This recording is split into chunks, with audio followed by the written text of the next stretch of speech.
everybody. I'm live. So I'm going to send out this link in the chat if anyone wants to join me and start. I think that will keep it at the top of the thing. Oh, hey, Cecil. I decided to come on and do it. I did it. We doing it. So, like I said earlier, my church, they canceled our life groups this week, so we're not having Bible study tonight.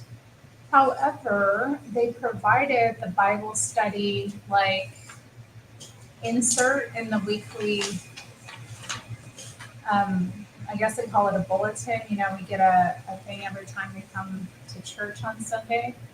So, yeah, this is an interesting thing. This is part 4 of the series we've been doing on being servants of Christ.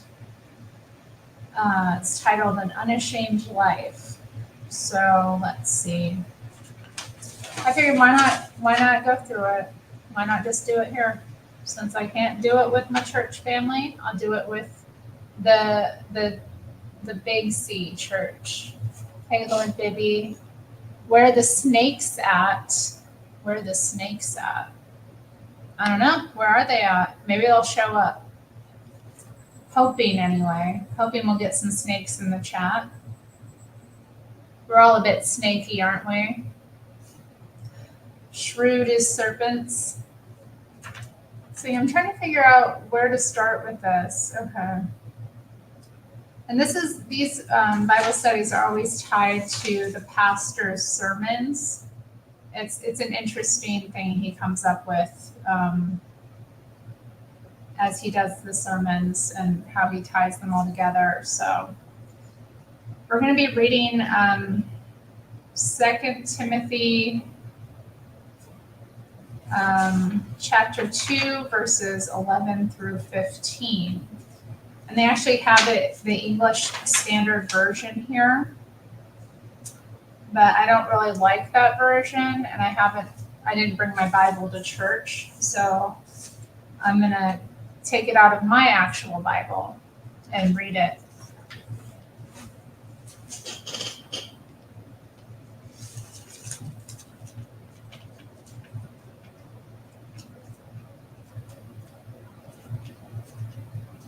There we go, 2 Timothy 2, okay, 11 through 15, right? Is that right?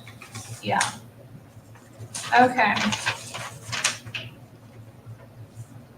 Let's start with the warm-up question. Y'all ready for the warm-up question? Excited about this. Hey, S.A. Brady, welcome. So this is the warm-up question. If you consider yourself a Christian, when you first believed in Jesus, did you figure following him would be easy or difficult? What have you learned about the cost of following Christ since then? I thought it would be easy. And I don't know about getting into my own personal testimony so much. I've had quite a life, you know. But I did first believe in Jesus as a child.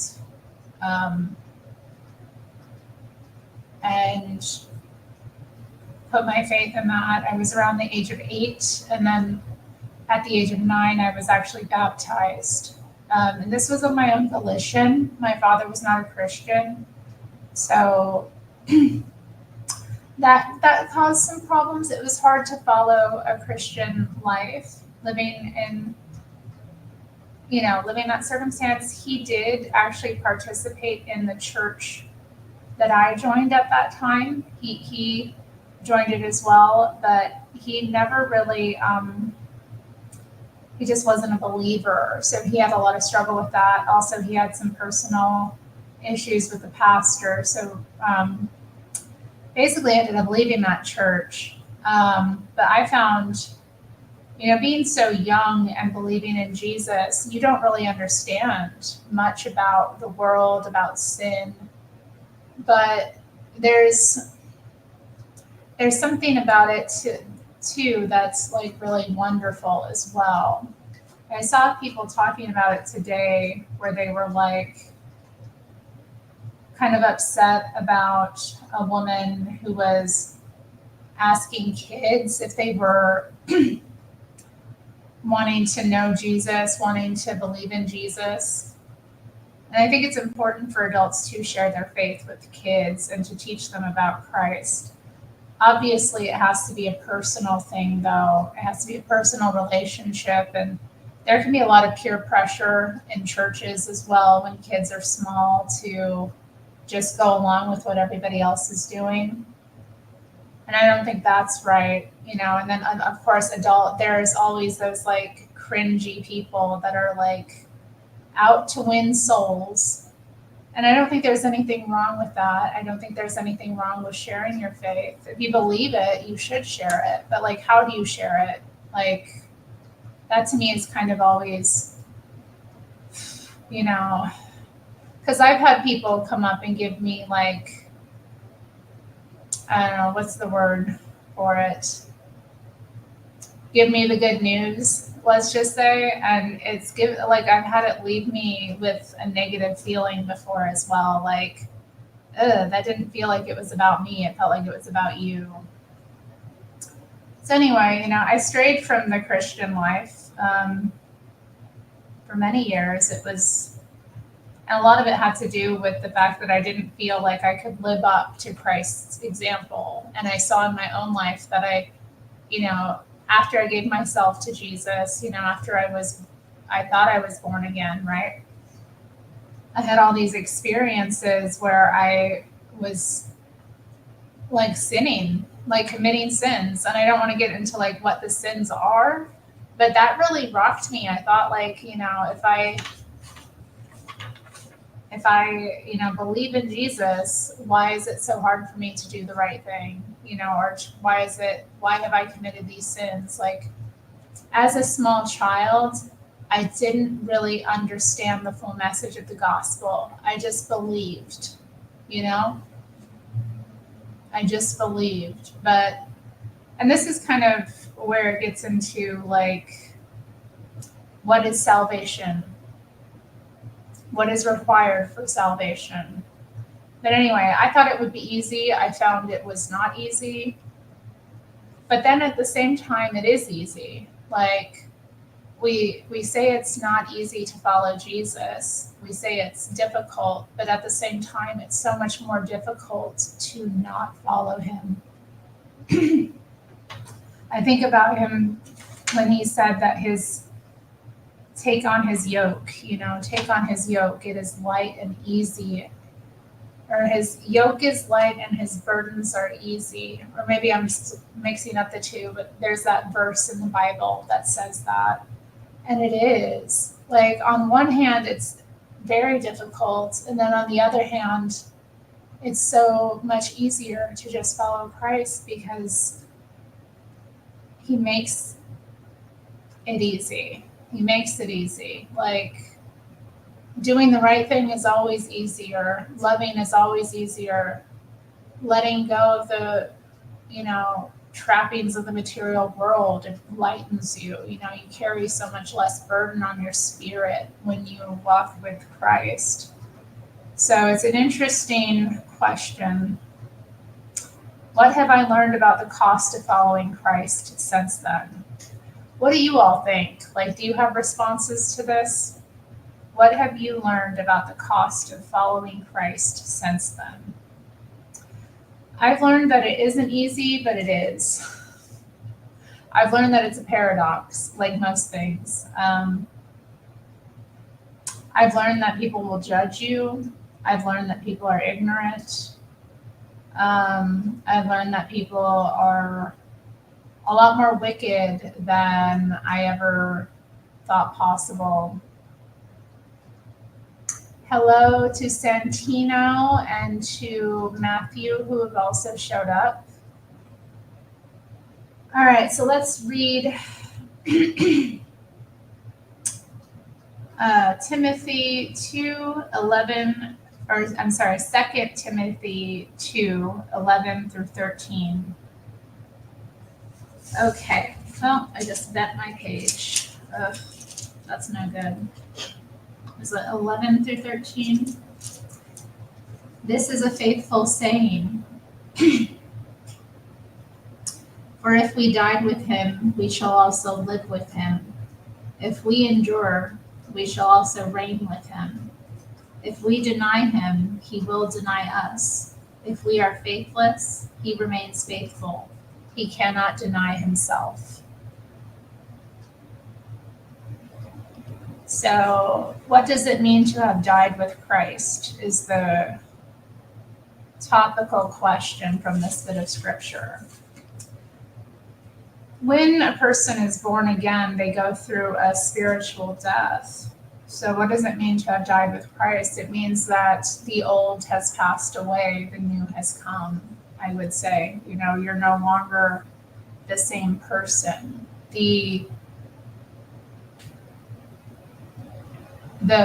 mind, the body, the spirit is renewed with, I would say you like, I mean, it's where to begin? What do you all think it means to have died with Christ in this passage? If we died with him, we shall also live with him. If we endure, we shall also reign with him. If we deny him, he also will deny us. If we are faithless, he remains faithful. He cannot deny himself. So, indeed, I think that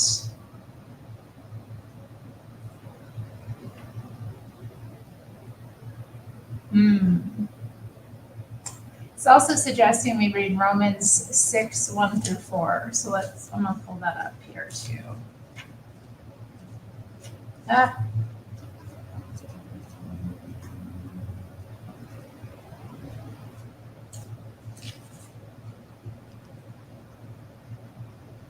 I mean, you become a new person. 6, let's see, what is it? Romans 6:1 through 4. Okay. What shall we say then? Shall we continue in sin that grace may abound? Certainly not. How shall we who died to sin live any longer in it?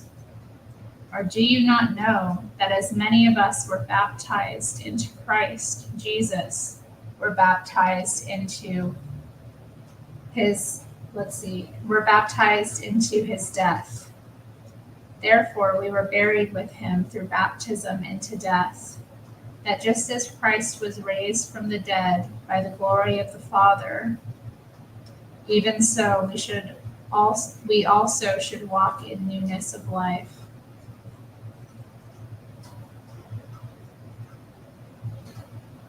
All right. I mean, you know,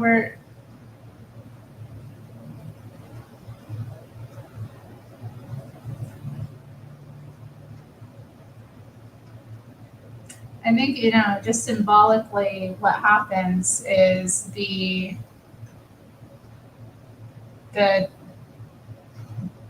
what happens is that we have a type of spiritual death where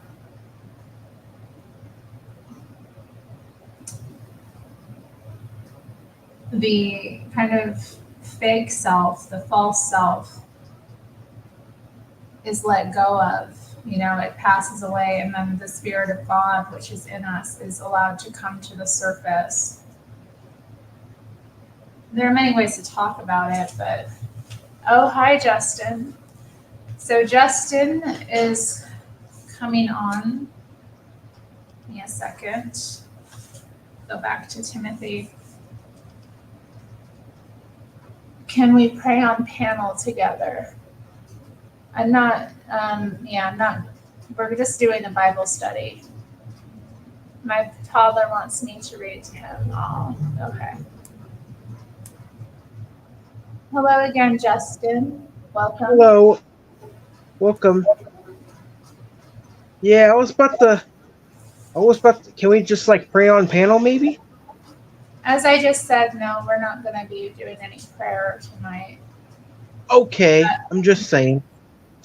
But Yep. yeah, what do you have a response to that? What does it mean to have died with Christ? Question. I do believe in Christ though. Yeah.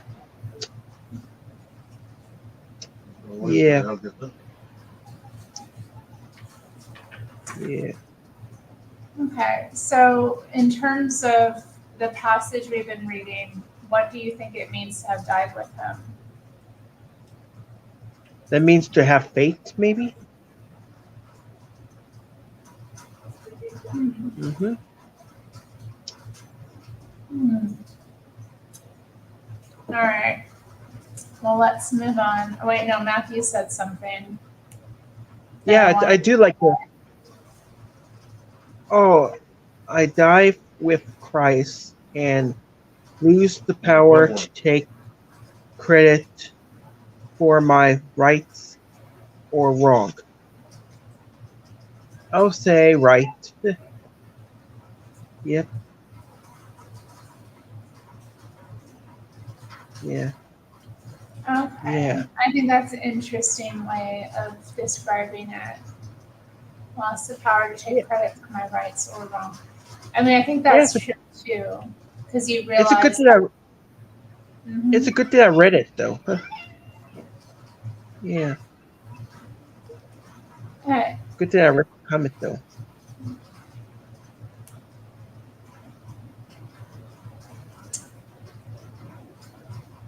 All right, so let's move on to the next question. And this is about, let's see, how might verses 11 and 13 be considered guarantees of eternal security? For this is a faithful saying, for if we died with him, we shall also live with him. If we are faithless, he remains faithful, he cannot deny himself. Yeah, I do like your Bible study tonight. Gets me in a good mood for like church kind of. Yeah.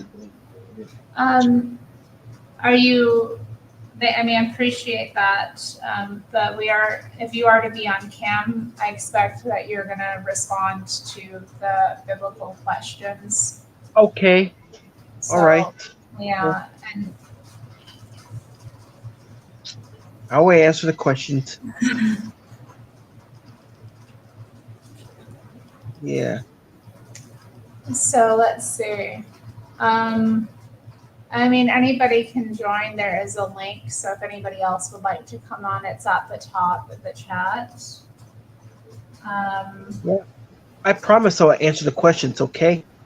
yeah, that's fine. So, yeah, verses 11 and 13 are considered guarantees of eternal security. So, eternal security is this idea that once you are born again, once you Yeah. believe in Christ, that you never lose your salvation. Okay. So, Yeah. I mean, Like I I believe in Christ for everything though. Huh. if we are faithless, he remains faithful. He cannot deny himself. Yeah, I believe in Christ for like working out. Huh. That's a good feeling. Hmm. Well, It's I'm a doing good okay. feeling. Yeah. Yeah. I'm doing I'm good. sorry.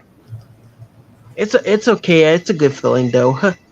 What's a Yep. good feeling?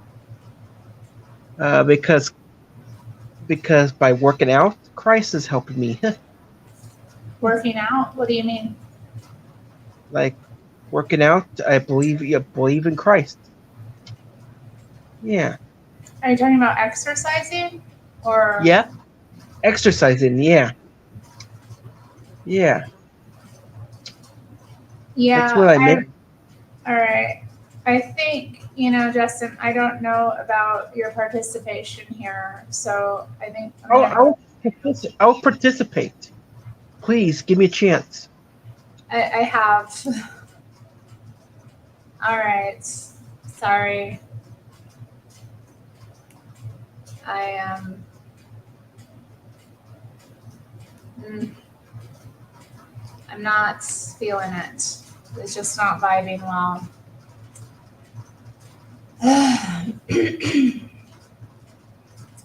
Like I just, I feel like the conversation isn't focused, and it's hard not to do this on my own. Like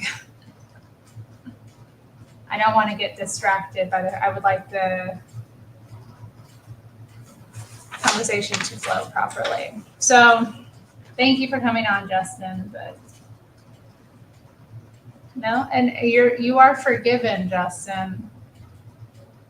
So eternal security. I mean, let's talk about eternal security. So it is this idea that your salvation is never, nothing can take it away from you. Nothing takes, once you are like reunited with God the Father, that's it. And it's kind of interesting to me, and I think about it in my own like testimony as a Christian, meeting the Lord at an early age and then wandering, straying, living, I would say, in complete like darkness. But God never let go of me. And I know He was always with me.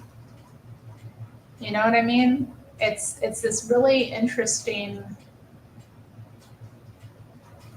relationship. I don't know how to describe it. Like even when I was denying Him, well, when I denied Him, He did deny me, but like I was faithless. I was faithless for much time. And the weather is crazy today, I have to say. It has been raining, and then the sun's coming out again, and then raining. It's raining while the sun's out. I'm glad the sun came out again though.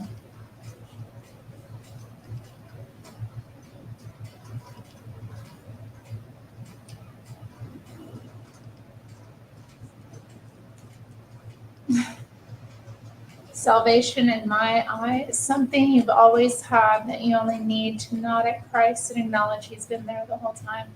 Yeah, I know. I mean, it was so easy. Like falling back, coming back to God, it was like so easy. It was like nothing happened.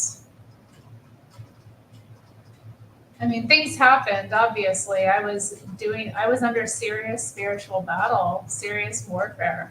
And it is interesting because I have noticed when you first come to Christ, when you first are born again, that's when the spiritual battle kicks up the hardest.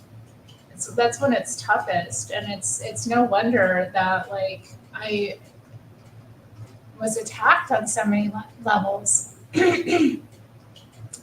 So many different ways. I'd experienced like spiritual warfare and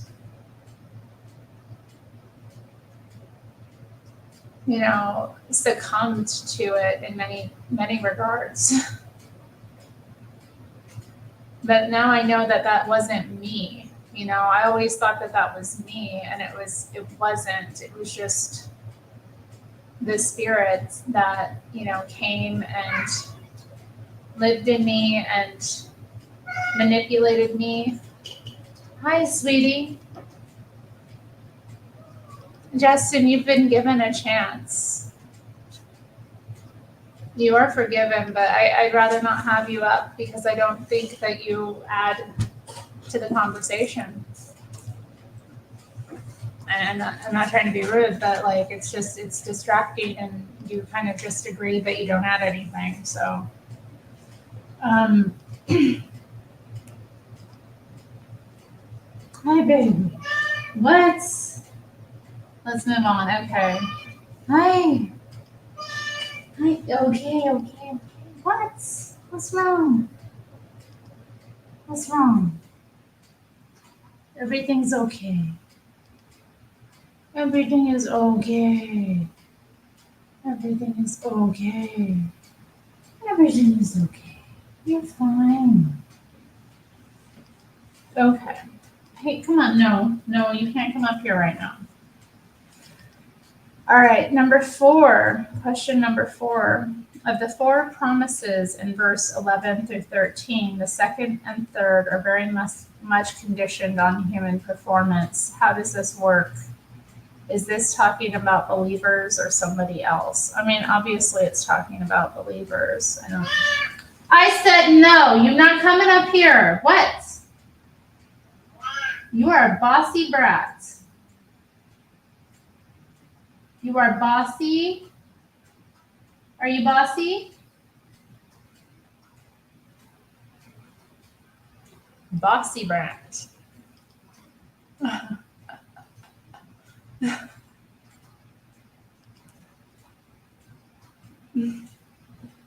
You love my cat. Thank you. Swimming against the stream. Okay, so let's continue. Hi, baby. You really want this left, don't you? Come on. You can do it. What the? You're getting fat. I'm feeding you too much, and you want me to feed you more, don't you? I'm trying to do something. Why are you so bad, boy? Why are you so bad, boy? I'm trying to do something. You're not being respectful. You're not being respectful. Oh, did you miss me? You missed me. Okay.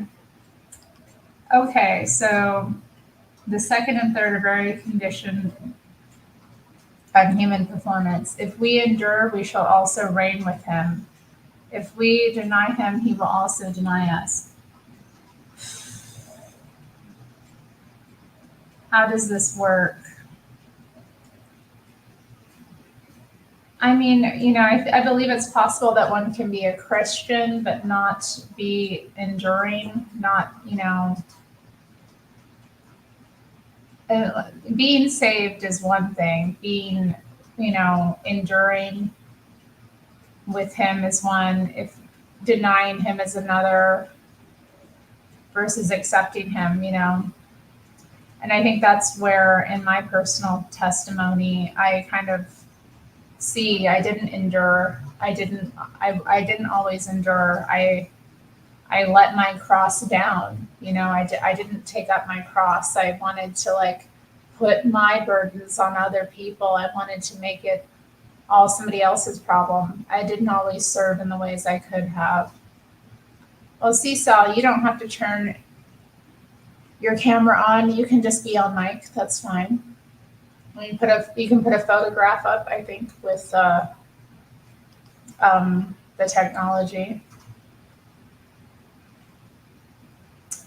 So yeah, and I think it is talking about believers. If we deny him, he also will deny us. I mean, and what does it mean to deny him too? What does it mean to deny him? It's not just denying his divinity. It's not just denying the existence. People deny Christ in all kinds of ways, but I think for believers to deny him is to not follow his commandments, to not be walking in his commandments, to not be walking in the truth that he taught us. So, I mean, and what does it mean to be denied?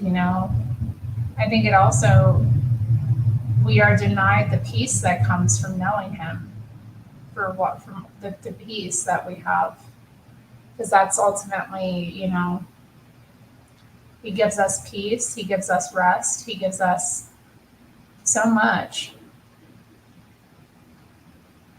But anyway, hi, sweetie. Okay, according to verse 13, what happens? Oh, see, Sal is here. Devices not connected. Oh dear. Get your mic connected. Yeah, I can't even add her. She putting tape over her camera. You good boy. What a good boy. I'm sure it'll let me know when it's set up. Hi, Nicholas. Nicholas has joined us.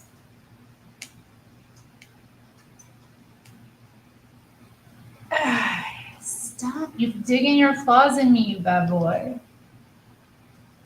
What happens to the person who is faithless? Who is this talking about? If we are faithless, he remains faithful. I mean, I think that's when we're faithless. What's the call-in number? I mean, there's a link at the top of the chat to join. All right. That's the call-in number. Cecil has left the building. Cecil going to read it in Latin? I would love to hear it in Latin. I love Latin. I used to study it, and I studied it in high school, and I actually still sometimes study it. I have a book of Latin poetry that I'll read from time to time. I wanted to study it more, but my father was insistent that I not, so he would not allow me to take another year of it, which was very disappointing, but whatever. One of those resentments I held against him. He had his reasons, but they were dumb. So, and if I had kids, they would be learning Latin, period. It's like 60% of the English language. Why wouldn't you want your kid to understand it? Especially it opens up so much. But anyway, the person who is faithless is the one who is, I think entertaining the things of the world, walking in the flesh, not in the spirit. What else can I say about faithlessness? I think, the way God talks about us in the Bible, he talks about how he made a covenant with his people and how he was a husband to them. And his people are like a faithless woman. It's like having a wife that is adulterous. It's often described that way, like the way God's people are faithless to him. Like, we don't keep his commandments. We walk in all kinds of sinfulness, and we put the things of the world before him, and we do wrong in his eyes. So yeah, I mean, that's faithlessness. It is faithlessness. But it says that regardless, he will be faithful to us. And I think that's really incredible, that idea of salvation being this gift that even if we are faithless, he is still there, faithful, waiting. And that's the kind of love that Christ represents, that Christ gives us. And because he has given us that kind of love, it opens us up to, I think, in our own lives, in our own ways, be more faithful. Most people don't love like that. Most people don't remain faithful to those that are faithless to them. That God's love is eternal and it is unconditional, and it's always there for us. The moment we turn back to him, he'll take us back. Whereas no other person, no one else is that way. Imagine, you betray your spouse, you betray your friend, family member. That's a lot harder to repair, and most people will not remain faithful to you if you are unfaithful to them. So it's just one of those things about God. And my favorite hymn is "Great is Thy Faithfulness."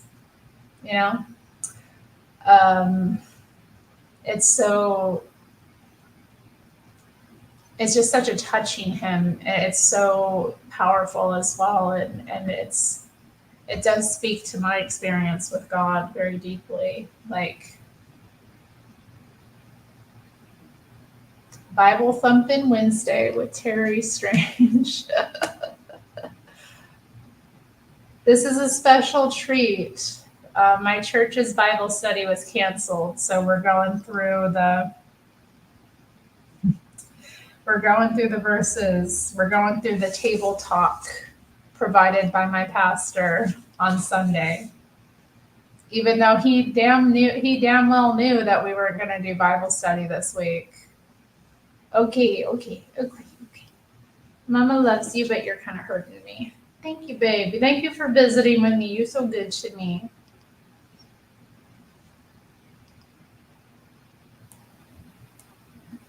But do we suppose that it means that in the flesh you can deny him? Is that just a red flag raised on cess? Cess? Or is it more deep? I think it's not just cess. Obviously, you can deny God. Gluttony is denying God. Lying is denying God. Stealing. Not looking after those, less fortunate than yourselves. Seesaw's going through it. Oh dear.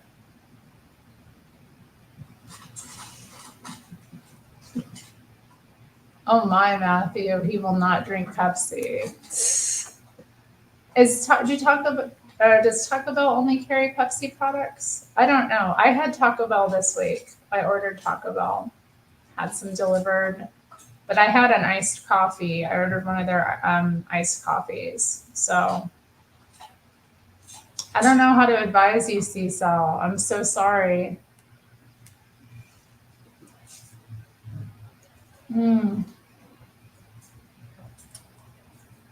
The iced coffee was good. It came with vanilla cream. I'm kind of regretful I didn't get any of their little Cinnabites because it was in the morning.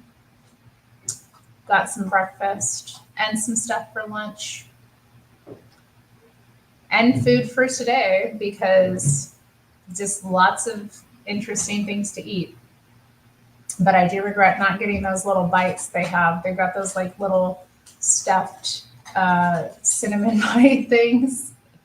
And they've got like a cream cheese icing inside. I did get some Cinna Twists. Or a cinnamon twist. Those are good. I used to love those as a kid. And I still like them now. So I ate some of those yesterday and I had some left over today. And then I had like a breakfast burrito left over today. And I got one of their new like chicken things. I don't know. It had like purple cabbage on it. Seesaw, the link is at the top of the chat. It should be, but yeah, I'll post it again. Santina likes Dr. Pepper.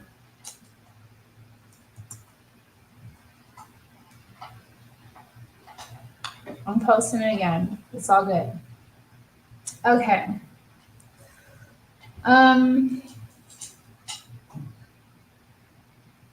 And who is this talking about? I mean, it's talking about God's chosen people. Who else would it be talking about?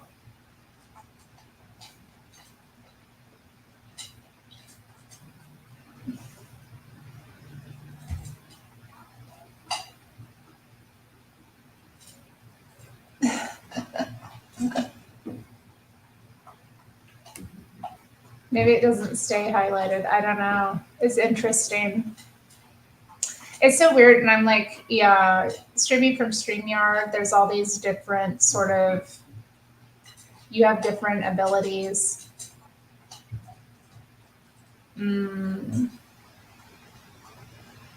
terms of like moderating the chat, it's a lot different. Just little things. But I tell you, YouTube, streaming just directly from YouTube, I used to do that back in the day. It's gotten like difficult. I mean, I can do it from my phone easily, but like on my computer, it's a mess. So, all right. So now we're going to read Timothy, or 2 Timothy chapter 2, verses 14 and 15. Okay, so approved and disapproved workers.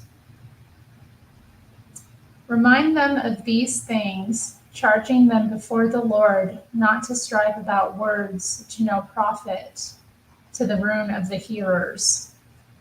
Be diligent to present yourself approved to God,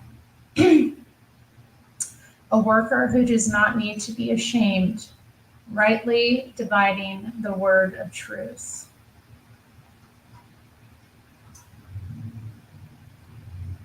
I'm going to read this next verse as well because it's good. But shun profane and idle babble, for they will increase to more ungodliness. Okay. So, how can making the main thing, keep believers from quarreling? The main thing. Oh my God. What? What?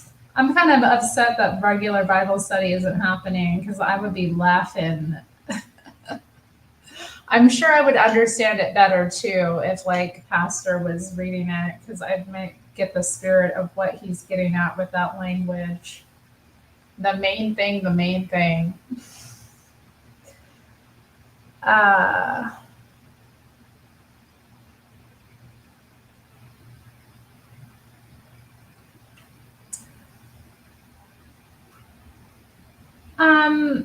Making the main thing. I mean, is he talking about salvation? You know, that's what I think he's getting at. I sometimes wonder, he is so like constant about that in his sermons. You know, about like salvation and what is required for it. So I'm kind of like wondering if that's what he's getting at here. Remind them of these things, charging them before the Lord not to strive about words to no profit, to the ruin of the hearers. So Matthew says the main thing is dividing the truth.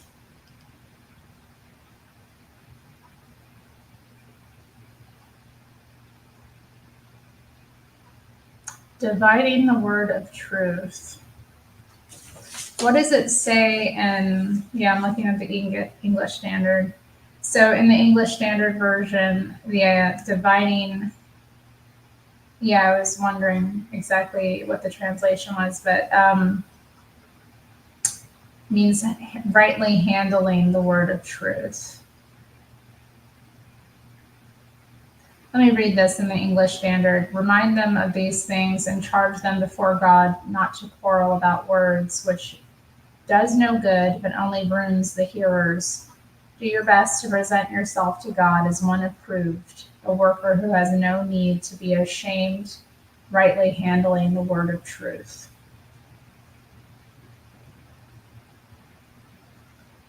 So dividing the word of truth.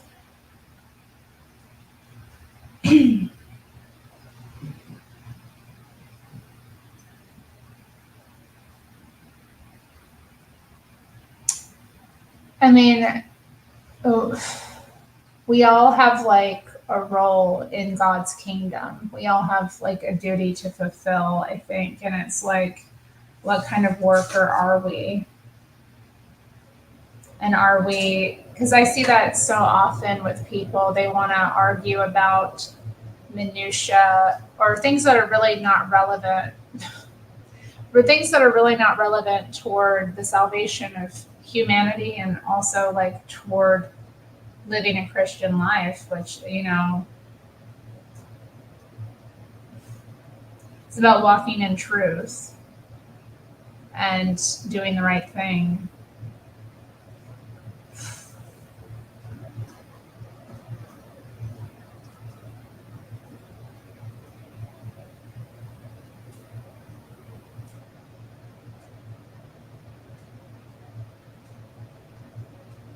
It's like also how we carry ourselves too. Like we have to be mindful of how we carry ourselves because,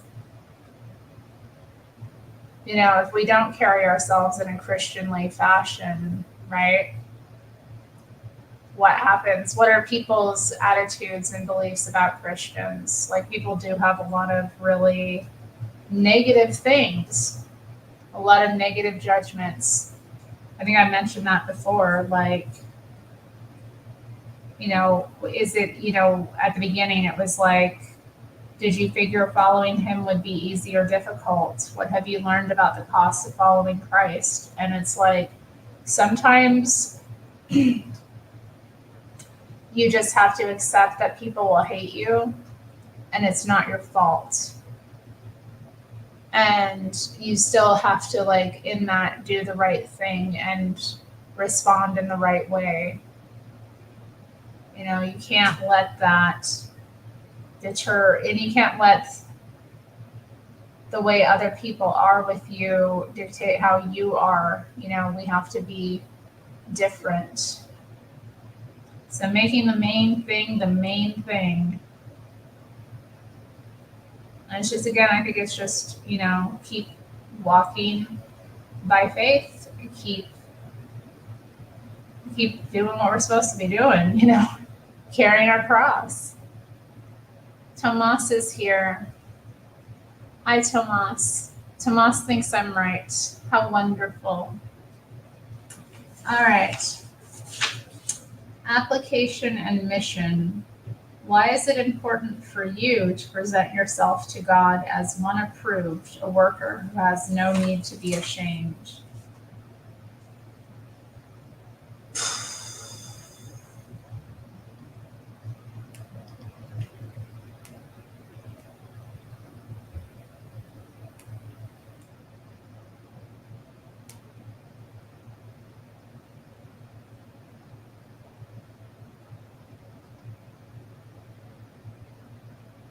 That's true. Like, we talked about that. His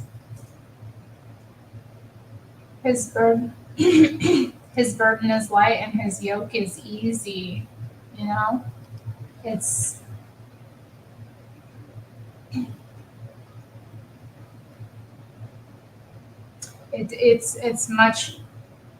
it's a much easier life in the long run. You don't carry as much.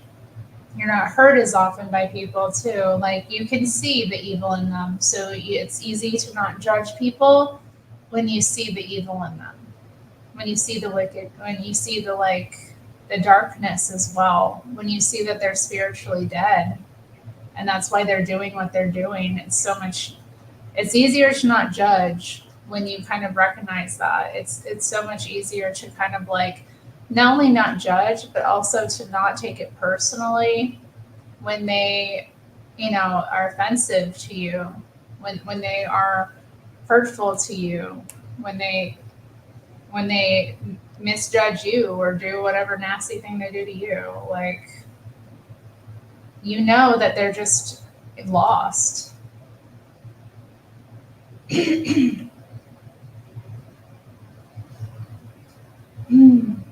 My, you are glowing in this truth. What a nice compliment. Thank you. So why is it important for me to present myself to God as one approved, a worker who has no need to be ashamed? Presenting myself to God. I think it's so easy to be ashamed as humans because, I think sometimes I still struggle with, like,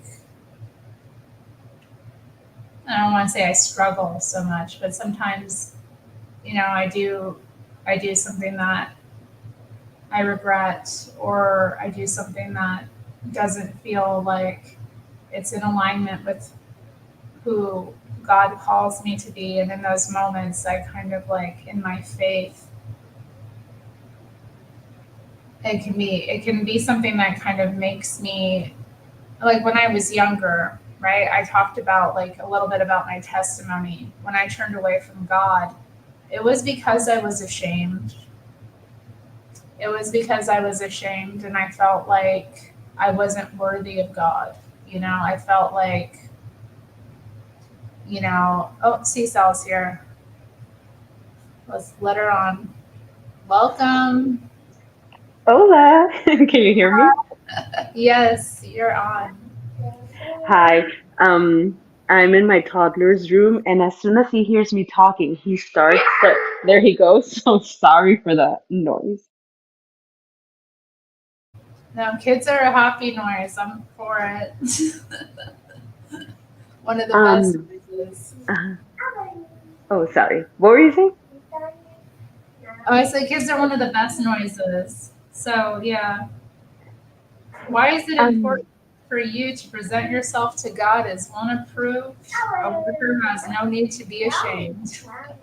OMG, that is such a like a huge question, and basically the foundation or the focus and goal of what Christians should be thinking and focusing about. Because basically it means, does your Christian life have a purpose, and are you fulfilling that purpose here on earth? You know what I mean? Yeah, I know that's to me kind of like I wonder about. I mean, yeah, I know that like God has put me where I am sometimes, but then at the same time, I wonder like, is God pleased with how I'm doing where the work where He's placed me? You know?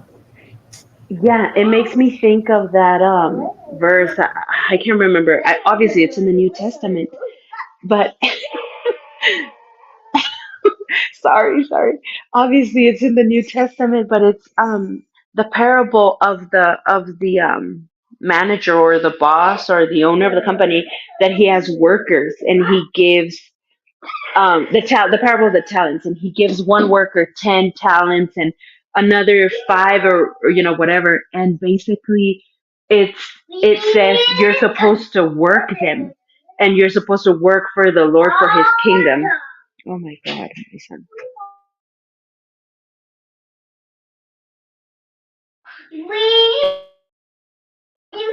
Sorry, I It's keep muting okay. him because he's so loud.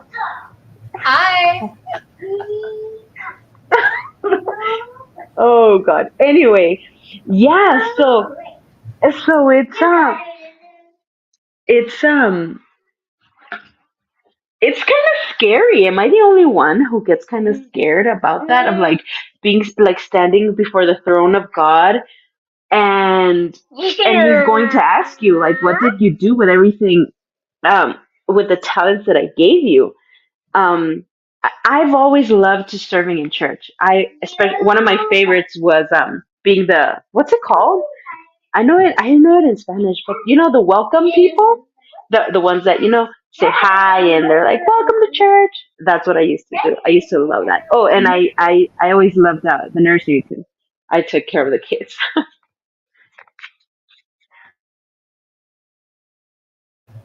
Yeah. We actually started this series like this. I think this is the last one. It's a series called Servants of Christ. And so this is part 4. We started this series with the parable of the talents. So I'm glad that you brought that up because this definitely builds on that story. And I felt really convicted by it. And I'm still looking at it like, oh God, am I like, I see it like God has given us all of these abilities, all these talents, whatever they are, and it's like, are we investing them? Are we taking what He's given us and growing it on the earth? It's like He's given us, because that's what the workers did. They took the money and they invested it and they made more money. So it's just like one way of doing it. And I'm like, do I even do that with my own money as good as I could? And that's just one facet of what God has given me, let alone like my job or like my church, like my participation in my local church. I mean, I do.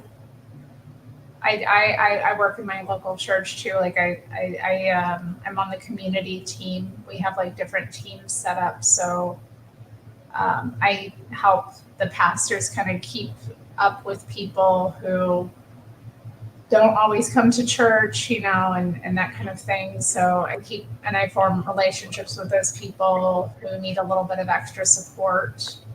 Um, that's one of the ways I serve. Um, we don't really have greeters. One of the pastors asked me to start a greeter thing, but it's like not really working very well at our church. I mean, we Why? I love being a greeter. Well, they asked me specifically, and it's a very old building, and it's not exactly easy for me to wheel around in my mobility scooter. Like I go up to people and I greet them, and there are times when I notice somebody new at church. I'll go visit with them, say hi to them, plug them into whatever they might be looking for. And there's other people that do it too. Like the community team kind of does that. And maybe I should just kind of bring that to our next meeting and talk about having that be kind of one of our duties anyway. Because how I think they were envisioning it, what I'm able to do is different. Like I can't do it the way that they want. They need to have somebody able-bodied to do it because I just don't fit in the doorway greeting people. Oh, I'm. I don't know if this is a bad question. I'm sorry if it's like super personal. And I'm a spaz sometimes, so I miss a lot of it. Are you in a wheelchair, or is oh, you're in a wheel like permanently? This is such a bad question. I'm so sorry. I'm sorry. I don't know what the hell's wrong with me. You don't have to answer. Here, here I am. Like it's just me and you. Like it's just me and you, and we're like chit chatting. Oh, so what are your? I'm so sorry. Um. Oh well, then that's different for sure. Cause yeah. That changes the whole thing. And also it's different from church to church because culturally too. I grew up in my father started a church in Mexico when we lived in Arizona, so we crossed the border every Sunday. So I grew up seeing, my father being the pastor, and they didn't have a time like there was people at our house 24/7, and so from that, anything that I do doesn't feel like enough. You know what I mean? I'm like, if that's the golden level of how you can serve God, I'm never gonna reach that. I don't think, unless God makes my husband a pastor of a church. But yeah, it's but at least doing something for God is better than not doing anything. You know what I mean? Yeah, but I mean, your life outside of the church serves God too, because it's not just in the context of like the local church, but like you've got kids, so raising them is part of serving God. Um, I'll see, having a husband, a family to take care of, a home. Like I imagine that these are things that you've been giving that you're investing, and that will grow into greater things as well. Like taking it back to that parable of the talents. But man, I didn't know you were a pastor's kid. I know. Why do they have such a terrible reputation? Hank was saying the same thing. No, I love pastors' kids. They're great, but they have to do so much. I kind of feel bad for them. They always have to they kind of have a spotlight on them all the time, and they're having to take on all these extra duties as a kid that the other kids don't really understand. It's just, yeah. Mm, my my dad wasn't. My dad didn't. My dad died when I was 13, so it's not like we were very old to take duties like that. But I don't remember ever him like pressuring me or pressuring us. I never felt. Well, maybe since I'm the only girl of three, I have three brothers, so maybe that's why I think I was a little spoiled, and I do think that he was tougher on my brothers for sure. Oh God.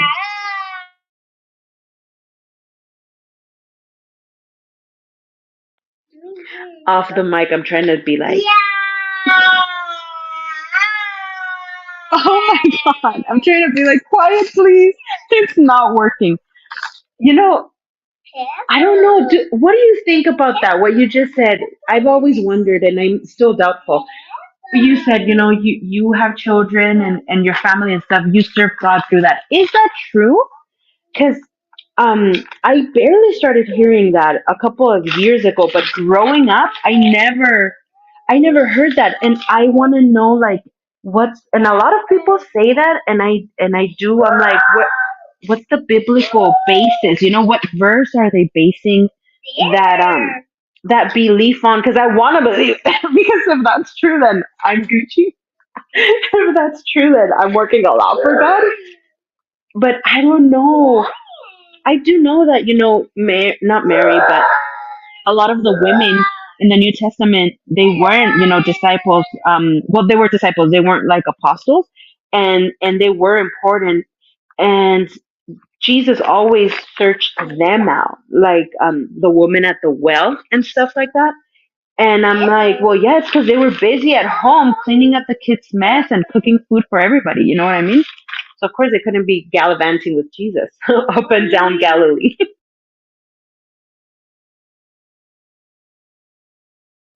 Oh, I kind of take that. What I was saying was from the parable of the talents. God gives us things in life to handle, or He gives us talents, He gives us gifts, He gives us, however you want. He gives us things of value, and what we do with them is a way of service. And in our Bible study, I don't know if it was I think it was last week's Bible study, we kind of talked about how everything we do is, as Christians, should be thinking that we're doing it for God. I don't know where that came from exactly. I don't have the insert from last week, I don't think, but I think it made sense to me, like to think, okay, like in my life, I have all these things that I've been given, and I think I'm going to be accountable for all of them.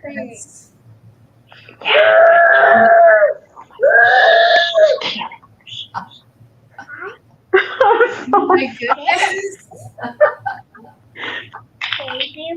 Oh my God. I love the age because they always make the craziest noises. He's saying elephant. He's saying elephant, and he's like, oh my God. Hey, hey, hey! Can you be quiet just for a little? No, just for a little, okay? Gracias. Good job. Yeah, good job. Now I forgot. Oh my God, I forgot what I was gonna say. I think it's like every day, every freaking day, everything we do, like ultimately. I think it's like Jesse always talks about praying without ceasing. Mhm. And if we're really doing that, it's like every day we're always aware of God's presence with us, and that everything in front of us is something that He has for us to do or not do. And if you think about Him when we're doing it, it makes it easier to get through sometimes. Lord Bibby says he gets to know God more and more with the decisions he makes, and agrees that the kid's freaking adorable.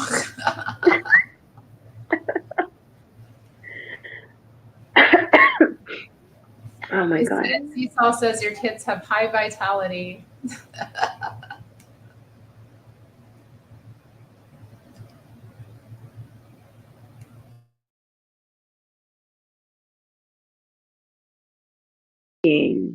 Having kids, they definitely test your patience, and it's so crazy. I've been listening to Jesse Lee Peterson for years, and a lot of the things that he said I didn't believe when I was like, this guy's has to be wrong. There's no way that this is true. And years, I've found one thing after another to be true. So, being a mom, it brings out the evil in you. If there's evil in you, it will bring out the evil in you. Because when it's like 3 in the morning and you've been up since 5 a.m. and they don't want to go to sleep, hey, no, no throwing, no throwing, and they don't want to go to sleep and stuff. It's yeah, Satan wants to take control of your mind and flip out, and the anger, comes out. So it definitely helps a lot that it's like freaking training, for patience, for love, for peace. And but yeah, sorry, I'm not very I'm not a very good guest. I'm so sorry. I'm not a very good guest with the distractions. You know what though, Terry? This has Let been me. good. No, you're a good Oh, guest. this though, I have been praying for this for so long because, like, as you already know, there's other people that stream in the chats and they go live and stuff, but most of them are men, and it's kind of different dynamic, for me to call in and chit chat. You know how people are, and they always assume the worst. So it's like the fact that you're live and that you have a channel, and it's freaking awesome. I've only been waiting for you for a couple of years.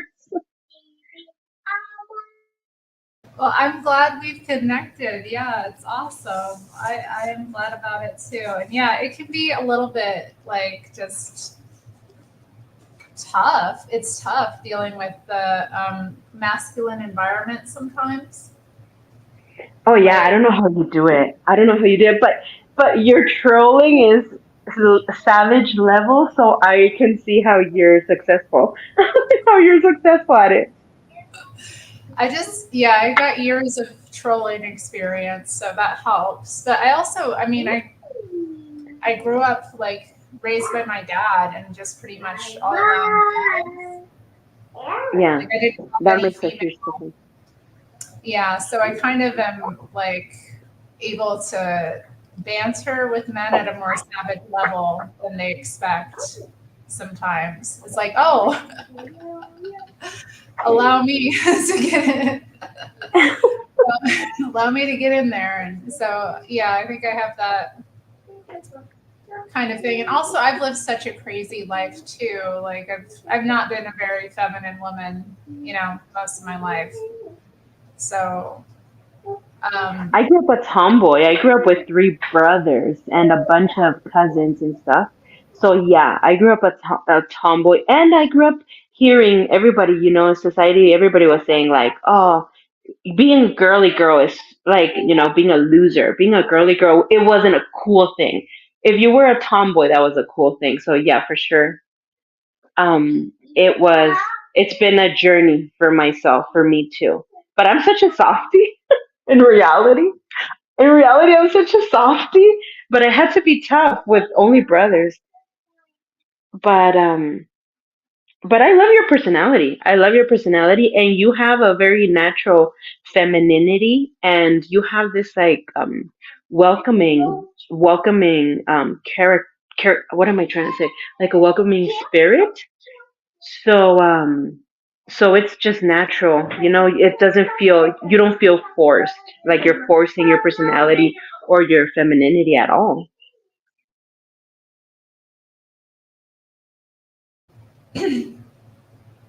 thanks.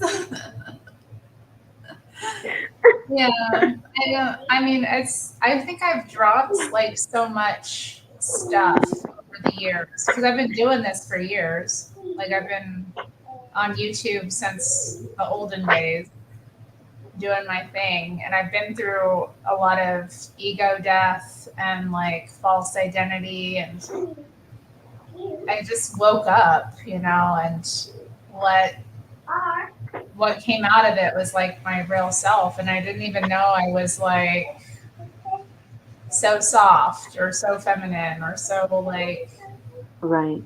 nice and welcoming and like because I'd always had all these barriers up for so long, and it's like they kind of just broke through finally. Yeah, because they tell us, society tells us that you have to be a boss, BATCH, to be successful. When in reality, it's just like Satan, huh? In reality, it's the total opposite. The actual. I don't want to say power because it's so cliche and like useless of a word, but yeah, I guess the power of women is in our femininity and our softness and our all those qualities that they told us forever and ever that were so stupid and wrong and not strong. But that Yeah, is strong, actually. it is strong to like, yeah, being femininity is it takes a lot of strength to be feminine in a world that is so like tough, and is also trying to push you out of it, like trying to mold you into something you're not, trying to make you like, I don't even know. I don't want to say like a man or something, because women, even women that are like in that girl boss mode, they're not like men. Um, but it's just exhausting. And when you allow yourself to be in your feminine, like you have so much more energy, and you have like things just come to you. Your Exactly. power as a woman is in your ability to be feminine and to bring things to you, like as opposed to having to go get them. Like they're supposed to just come to you naturally.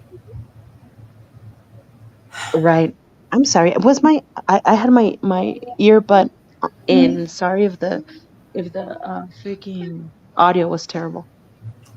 It was okay. I mean, Tomas was. The men in the chat must be freaking grilling me. They're funny. They're funny. Um, but yeah, you said something. Oh God, you said something super interesting. You Hmm. were like, I just woke up. You were like, yeah, I was like this feminist for years and years, and then I just woke up. That right there can be like a 3 day stream, because because I can't wrap my mind, around how does that happen? Like you just woke up, and then I wonder, so how does the person next to me, my friend, my best friend, not wake up if we know the same thing about God and the same info, and I'm in a totally different place and she's still partying, going to the bars 3 times a week. It's just like, why? How does that work?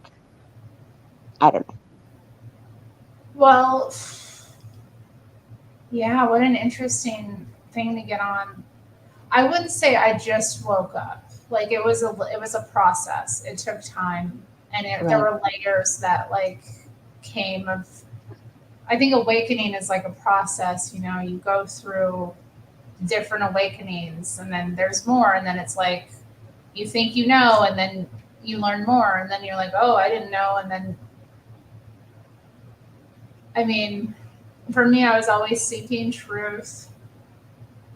I wasn't. I was a very serious person, and very interested in like philosophy and just the condition of women. And I think for me, it was a way of, I think I craved like feminine, I craved a feminine environment. So one thing that like attracted me to feminism was just to be around other women, because I didn't have that growing up. And it was something in my life that I really wanted, was that connection. And so I got kind of sucked into the like rabbit hole of radical feminism, because they have a lot of women only communities, spaces, events, that kind of Right. thing, where you would just be around women. But those spaces weren't very nice. I know. The worst kind of women. Not the worst, but definitely in Not the the worst worst. state of mind. Yeah, not the worst, definitely. I mean, like my life wasn't, I never was a partier. I mean, well, maybe like when I was a teenager a little bit, but not terribly so, not terribly so. So I never kind of got into any of that mess, but I really adopted these very severe ideologies of like way of living my life, way of dressing, way of acting, trying to like just because I thought it was the right thing to do. Right. And it like pained me. Like I have all these memories of being in these moments where I was like literally in pain, trying to do what I thought was the right thing, which was not. Because how could it be if like my body was screaming out in pain, like, and it wasn't just like the physical pain. It was like in my heart, like that kind of pain. Trying to conform and like just see see things clearly, and there was such a fog around me. So I don't know. Waking up, I would say it was a process. And what would I say about it? Like, how did it happen for me? Finally, I think finally I just realized I couldn't live up to the standard that was set for myself, that I'd set for myself. I couldn't live up to this feminist standard. And also, like, I was recognizing I was miserable, and the people around me, most of them, not all, not all, not all, but like most of them were either envious of me in some way or like trying to sabotage me in some way. I kept going through these like insane experiences that like when I think about it now, I'm just kind of floored. I'm like, how was I ever in this experience? How was I ever in the position where I was interacting with this person and these things came about? Like in my right mind now, like I wouldn't even get myself into these situations. And it just all the women around me too, all the friends I've made, like there's so much brokenness, you know? And I think about like the elder women that I knew that have been doing this for decades, and like they never really grew up as women. You know, they're still stuck in these very infantile ways of thinking, and their lives they haven't done anything really meaningful with. And I don't want that for myself.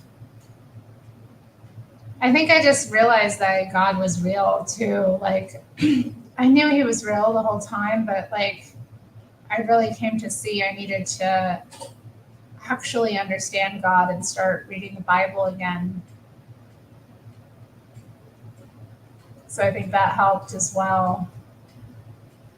I feel like I do. I feel like something happened though in 2020 where the separation that we were put under helped me kind of escape even more. I don't know. I don't even know how to talk about it because then my neurons start firing off in all different directions. That's so interesting what you just said right now about the older women, because there's a verse in the Bible that I always think about that is like one of the major um what's the word? Um places that we are lacking as a church in the United States, at least. Um there's a verse in the New Testament that says that older women are to teach the younger women how to love their husbands and love their children, but mainly, love their children. Obviously, respect their husbands, honor their husbands, obey their husbands, and stuff. And I think that's the thing. Like women nowadays, the older women, the women that are married or whatever, they want to be accepted so much. They tiptoe around other women so much. You just want to be, accepted, and And for people to think you're cool and blah blah, they're not willing to put on the big girl pants and call out other women and be like, you're doing this and this wrong. The reason why I'm saying this is because in my mom's church back in Arizona, um, it's so bad. The pastor is amazing. I admire him. He fasts a lot. He prays a lot and everything, except they're too permissive. They're too permissive. Like one of the women that was working with the children, she was like actively, serving in church, and she was living with her boyfriend. Okay, that's fornication. That's normal, right? Nowadays, that's normal. But the man that she was living with was married to a different woman. Like he was getting a divorce. He was actively, they were in court and everything. But literally, technically, he was still married. So this man is married with to a different woman and is living already with his new girlfriend. And this girl is serving in church. I'm like, in what world? What has happened to the church? And no other woman, the pastor's wife, who is extremely involved, and she's awesome too, but nobody had the guts to be like, sit your butt down. You can't serve in the church when you're actively fornicating and being an adulterer too. And that's the thing. That's the problem. Like people are not gonna call you out. If I'm doing something wrong, I thank God for my family because um my family does. They're like, you know what, you're being a little too soft on your son, you have to be a little bit rougher, be more disciplined or blah blah. And I have the humility to be like, you know what, I think you're right, I think you're right, or I say no, I think you're wrong, or blah blah. So that's the thing. We women, oh, my son is going cray cray. Women in the church aren't going to do that because it's all about love, love, love, love, love. At least in the church in the United States. I don't know if that's what you've experienced. Oh, I mean, I don't know. I haven't come across anything like that. I mean, I've heard things, from other churches, and I would say I'm lucky that we have a very strong kind of church right now where if anybody's doing anything, I don't know about it. I'd say that, like, there's people, but I don't think anyone is, and I don't know. I feel like it would probably be dealt with, but I don't know in that situation. Like if I came across that, I'd want to like say something, not just for, her serving in the church, but for her as well. Like it's just not a good idea to be in that kind of situation, period, as a woman. Like, so talk about love, like love is telling people the truth. And, to tell someone in that situation the truth would be to let them know that, like, they're in a very negative situation for themselves, and that it's going to lead to destruction. Right. And So, I'm yeah. not saying it as a like, oh, look at that woman, blah blah. No.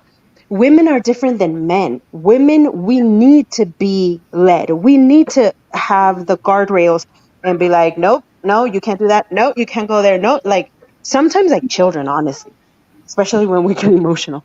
So that's why I'm saying that that's needed, and that's not happening right now. But I'm gonna jump off. I've already taken a bunch of your time. No, thank you for popping on. Yeah. I'm thinking Thank about you. I'll see you in the chat. Okay, bye. it. See you in the chat. Thanks for joining. Thanks. Hmm. I think, in my experience, whenever I've heard anything about anyone in the church, which in my current church I haven't really heard anything. But if I hear anything about anyone else, I usually just ask people not to tell me, or I'll be like, I remember there was this guy in my church who I'm friendly with. He's a hot mess. We'll just say that. I love him to bits, but he's a hot mess. And he when he first was joining, he was telling me about the last church he attended, and how the guy, one of the people there, I won't get into who he was, but he was fired because he was having an affair and or something. And he's like, I don't know exactly what I said to him, but I was like, I kind of rebuked him. I was like, I don't need to know. Like, he's like, and people knew about it, and I was like, well, and now I know about it. Like, and he's like, well, you don't know who it is, and I'm like, well, I don't really. It doesn't really matter. Like, I don't want my opinion about this church, full of people who are, in a fallen state to some degree, or who are working through their stuff, or who knows. Like, to me, it's kind of like, I'd rather not know people's business, and I'd rather, if it does come to me, like, but then again too, I do think that, like, there is something about that, to have the guidance of older women who actually do care for you and have some sort of like sense of the right way of doing things as a woman can be difficult, because I have heard about, like, there's this really great YouTuber. I might share her sometime on here. What is her channel? I don't know the name of the channel offhand. It's like, I think her name's Indie, but the name of her channel, I can't remember it. She is a young mother. She's a Christian woman, and she does kind of topics about biblical femininity. And she did a book group, or she did like a book series, and one of the books she covered, which actually made me go out and get this book, it's called The Proper Care and Feeding of Husbands by Dr. Laura Schlesinger. Oh, Dr. Laura, the famous talk show host. Love Dr. Laura. But that book contains a lot of like really great advice and like perspective for me. Like, I'm not a wife at this time. Monday, maybe. But reading it kind of gave me all this perspective about the ways that women like hurt men or like hurt their husbands without really even knowing it, and the fact that like men have feelings and a lot of women treat them like they don't. But there was a scenario that she talked about, that she'd seen in the church, which is like the women getting together and bashing their husbands together. Like, women sitting around and kind of like, in the church, in the context of the church, undermining their marriage covenant by like sitting with one another and talking about their husband's failures, his dirty secrets. And it was just like so interesting, because there was a scenario in the book that Dr. Laura shared where this woman's husband overheard her like say something kind of to another woman about him that was kind of like disrespectful and cutting. And obviously it hurt him a lot, because it was this way, but it is this like way of female bonding I've noticed. And it's not just within the church. I've seen it elsewhere. I think a lot of women do this, but in the context of a church, you would think in that circumstance, like, your husband's also a member of this body, and you're like subtly undermining him by talking about him in this way. And it's all these women together. You would think one would have the sense to say, like, hey, this does not honor our husbands. This is not honoring to God. Like, this is not the right way to be. It's interesting to think about too. My church, some women in the church do want to have like a women's ministry, because that's something that's actually, it's is something that we don't have. Like there's a men's ministry. Like the men have like breakfast or a lunch that they do together every month, but we don't have anything as women in the church where that's kind of just for us. And this might be kind of an interesting topic, like that verse where we talk about like, you know, how do we correct one another? Like what are the boundaries there? What is the role? Like how do we guide each other into like being better Christian women? I don't know. I mean, that's true as well, Matthew. I think that's true as well. People don't like to hear rebukes, but like it's better to listen to a rebuke than to continue in folly, isn't it? I don't think that female bonding is overrated. I love spending time with other women. I love women, period. Women are awesome. Women are like fun to be around. I have fun with my girlfriends. Women are so loving and they do so much and they're giving and just great. I don't think it's overrated. If I didn't have any of that in my life, I would feel like I was lacking something. But so I don't think it's overrated. Overrated, I should say. I think it's great. And I think it can be hard though. It can be hard because there's a lot that women don't know about ourselves. Dang, Tomas knows his verses, I'll tell you. He Bible thumping tonight. Hello, Mr. Matt. I saw you showed up, but I didn't get to acknowledge you until now. But hi.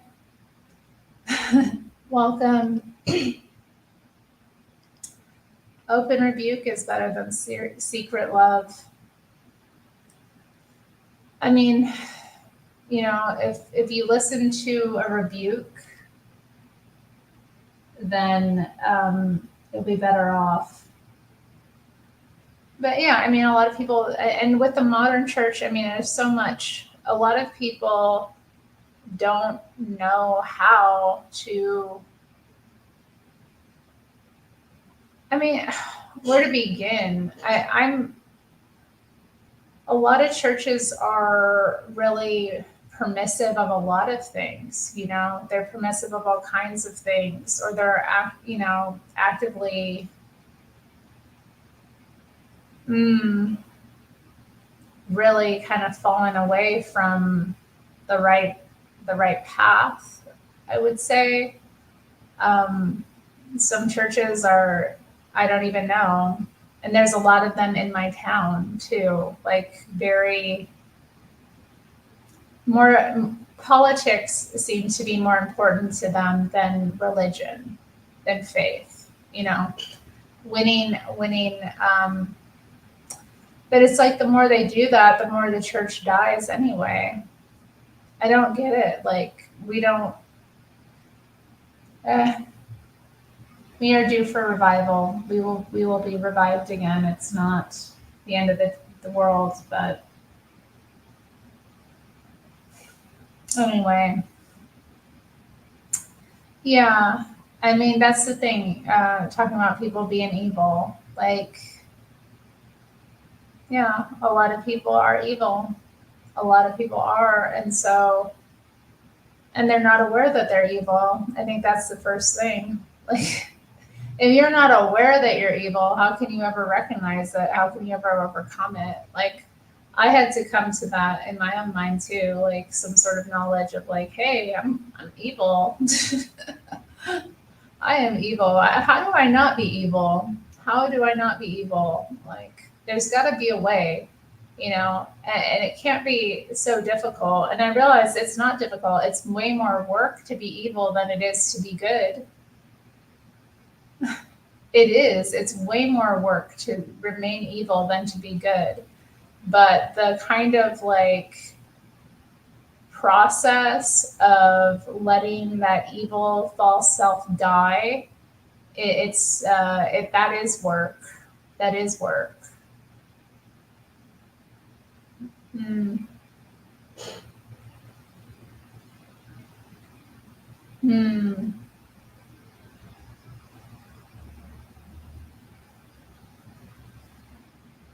Titus 2, 3 through 5. Oh, I keep clicking on the wrong one. Y'all are talking.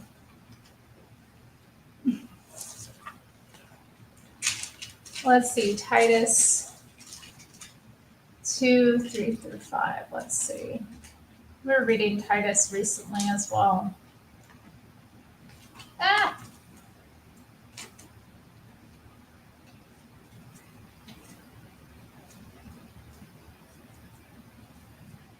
Oh.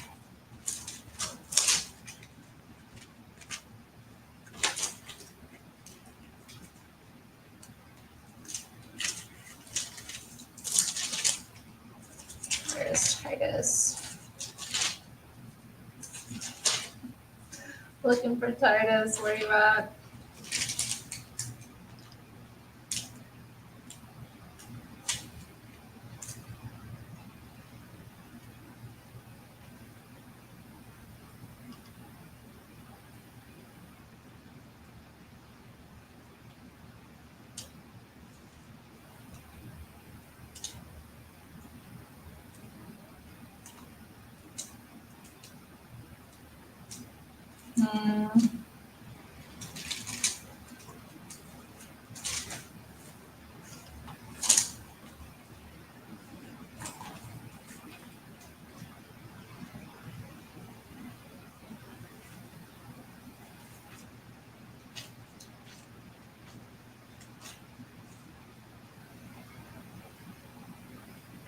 Help me out, y'all. Where is Titus?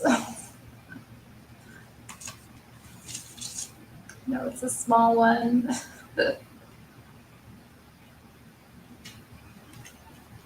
Mm.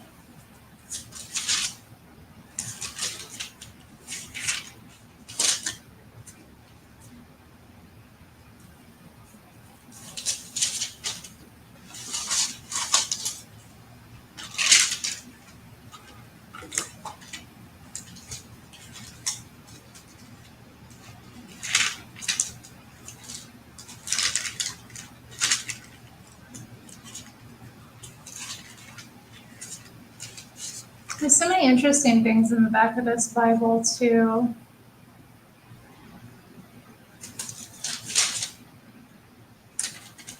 Guidelines to developing Christian character. I'm going to move on. I can't find the verse. I think it is, too. It's not. I'm trying to find it. I'm like, flipping through all the pages. No. Okay, let's see. Guidelines to developing Christian character. The Bible is the main guidebook for your life. Christians should continually look to the Bible to find out how to live a successful life. Arranged below is a suggested outline of effective methods of character development, together with specific personality traits to be studied. There are 36 personality traits along with their definitions and related Bible verses. If you will put these into daily practice, you will find a continued growth of your Christian character and the development of a successful Christian life. Memorization and meditation. This involves the memorization of specific Bible verses which relate to character traits and meditation upon the truths involved in these verses. Statements and slogans. This involves the learning of slogans or capsule summaries of character traits. Consider this example. Dependability is the best ability. Example of others. Be conscientious about looking for positive Christian character traits in others. Notice your pastor, your teachers, and other Christian leaders. Especially study the life of Christ and other biblical characters in order to gain insight into the kinds of people they were. Reading action stories, biographies, stories of heroes of the faith, and other literature will help you understand how specific character traits developed in the lives of great Christians. Projects. Become involved in a project through which you can display a specific character trait. For example, visit a rest home or give food baskets at Thanksgiving time. Ain't that nice?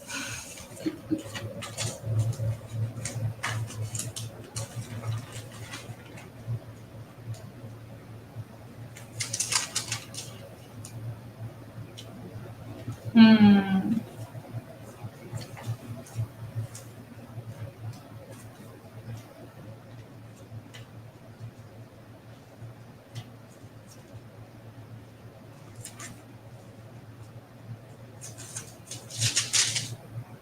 What are y'all talking about? Dang.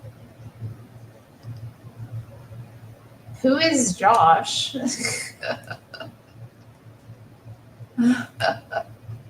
Who even is Josh? Mr. Matt's more evil than a cold quesadilla. Y'all, what the heck? That's mean. A cold quesadilla. Dang.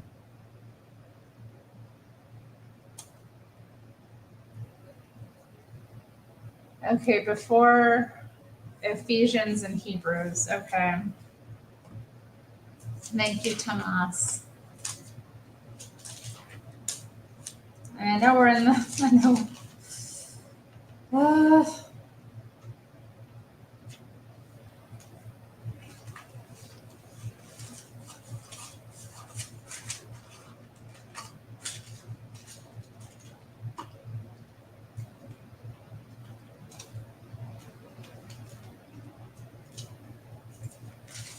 Okay, here's Hebrews.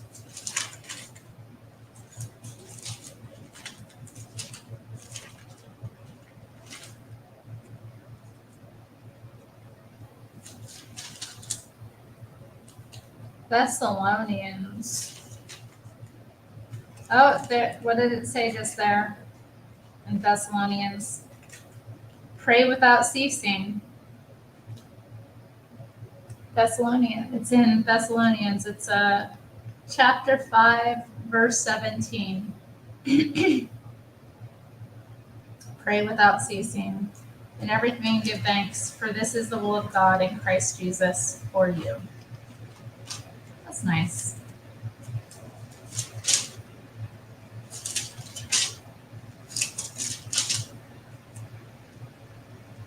All right, here we are, Ephesians. So,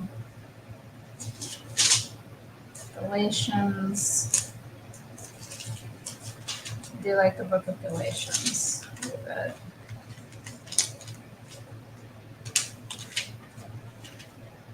Maybe that's where it is.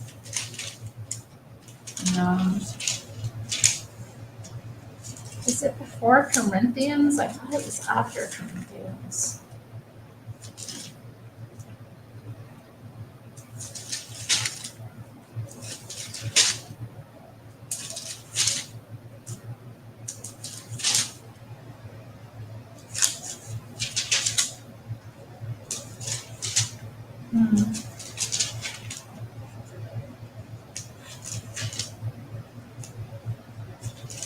No, not Romans. Ugh.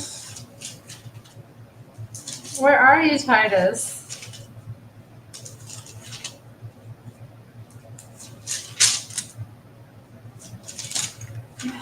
Acts. Yeah, no, where is it? I wish Bible had a like. It doesn't really have a Oh, here it is. Here it is. There we go. Titus 13:17. Okay, there we go. Like, wait, it does have a table of contents. 13:17.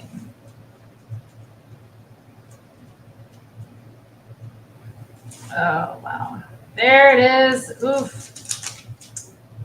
In between 2 Timothy. I just had to go a couple of pages, y'all. What a pain. Okay, so 2.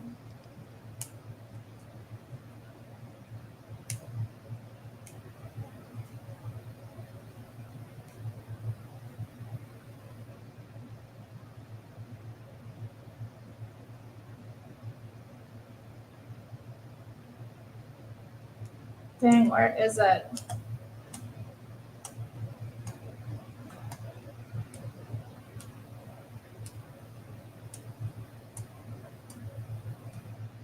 Mm. Oh, dang, I just saw it. Okay. Titus 2, 3 through 5. Okay. The older women likewise, that they be reverent in behavior, not slanderers, not given to much wine, not given to much wine, teachers of good things, that they admonish the young women to love their husbands, to love their children, to be discreet, chaste, homemakers, good, obedient to their own husbands, that the word of God may not be blasphemed. Hmm.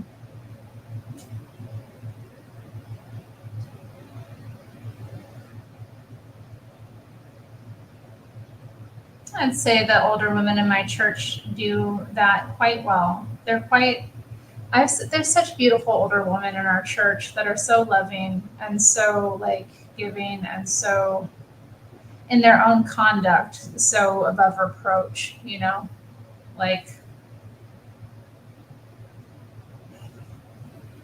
they're sweet, they're good, and they're walking, that narrow path. But I wonder if they admonish the young women to love their husbands. There aren't a lot of younger people. There aren't a lot of like young married people. There's a few. So let me catch up. Where are you all at? Oh, is the JS Adventures here? Is that who Josh is? I'm sorry. I don't. Who is Josh? Terry, a little homegrown Christian. Aw. What did Josh do? The drama unfolds. Matthew is popping popcorn. Cute. Oh, Mr. Mad, what kind of trouble have you gotten?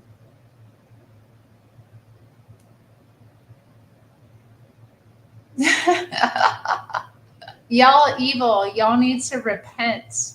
Repent. I might be half black. I don't know. I don't believe in racer jeans. That's nice.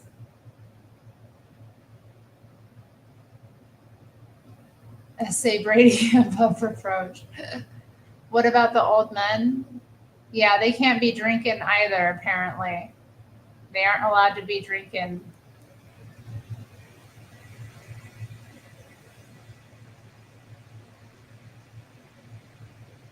Y'all, I don't even know.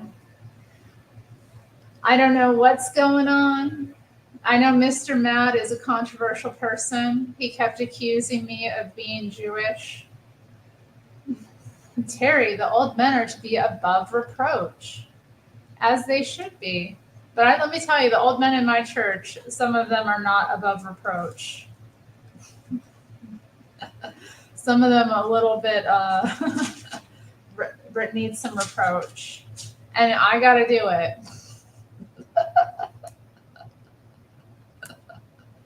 I'd be like, you foolish. Stop trying to gossip with me. Take your hand off my back. Okay, let's see. Qualities of a sound church. 2, that the older men be sober, reverent, temperate, sound in faith, in love, in patience.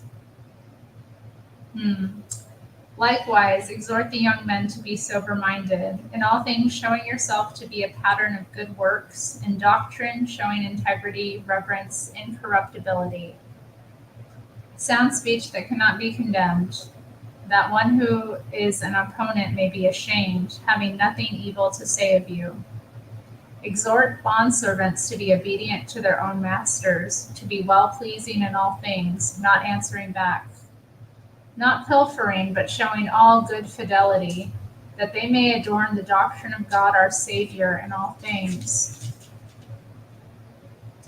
For the grace of God that brings salvation has appeared to all men, teaching us that, denying ungodliness and worldly lusts, we should live soberly, righteously, and godly in the present age, looking for the blessed hope and glorious appearing of our great God and Savior Jesus Christ, who gave himself for us that he might redeem us from every lawless deed and purify for himself his own special people, zealous for good works. Speak these things, exhort and rebuke with all authority. Let no one despise you. That's nice. That's nice. Oh, okay, let's continue. Let's just finish it. Yeah, let's read chapter 3. It's pretty quick. Remind them to be subject to rulers and authorities, to obey, to be ready for every good work, to speak evil of no one, chat, to be peaceable, gentle, showing all humility to all men. For we ourselves were also once foolish, disobedient, deceived, serving various lusts and pleasures, living in malice and envy. Oh yeah, living in malice. I have lived in malice. It is not nice. Hateful and hating one another. But when the kindness and the love of God, our Savior, toward man appeared, not by works of righteousness which we have done, but according to his mercy he saved us, through the washing of regeneration and renewing of the Holy Spirit, whom he poured out on us abundantly through Jesus Christ our Savior, that having been justified by his grace, we should become heirs according to the hope of eternal life. This is a faithful saying, and these things I want you to affirm constantly, that those who have believed in God should be careful to maintain good works. These things are good and profitable to men. But avoid foolish disputes, genealogies, contentions, and strivings about the law, for they are unprofitable and useless. Reject a divisive man after the first and second admonition. So, okay, if somebody continually shows themselves to be divisive, they have to be kicked out of the church. That's interesting. Rejected. Knowing that such a person is warped and sinning, being self-condemned. When I said Artemis to you, or Tychicus, be diligent to come to me at Nicopolis, for I have decided to spend the winter there. He's wintering in Nicopolis. Send Zenas the lawyer and Apollos on their journey with haste, that they may lack nothing, and let our people also learn to maintain good works, to meet urgent needs, that they may not be unfruitful. All who are with me greet you. Greet those who love us in the faith. Grace be with you all. Amen. How can anyone not like Paul? You know what I mean? Like, how do people not like Paul? People have been hating on Paul lately, but like, ugh.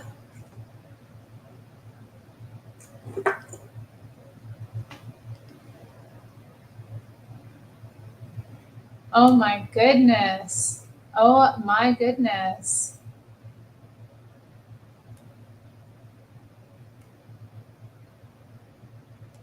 Oh my goodness. This chat.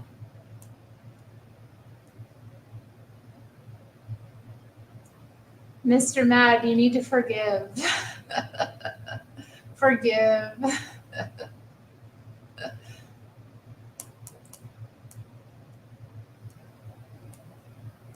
A Palestine cat. Yeah, okay. So, yeah, in the chat, I think that was yesterday that I used that term.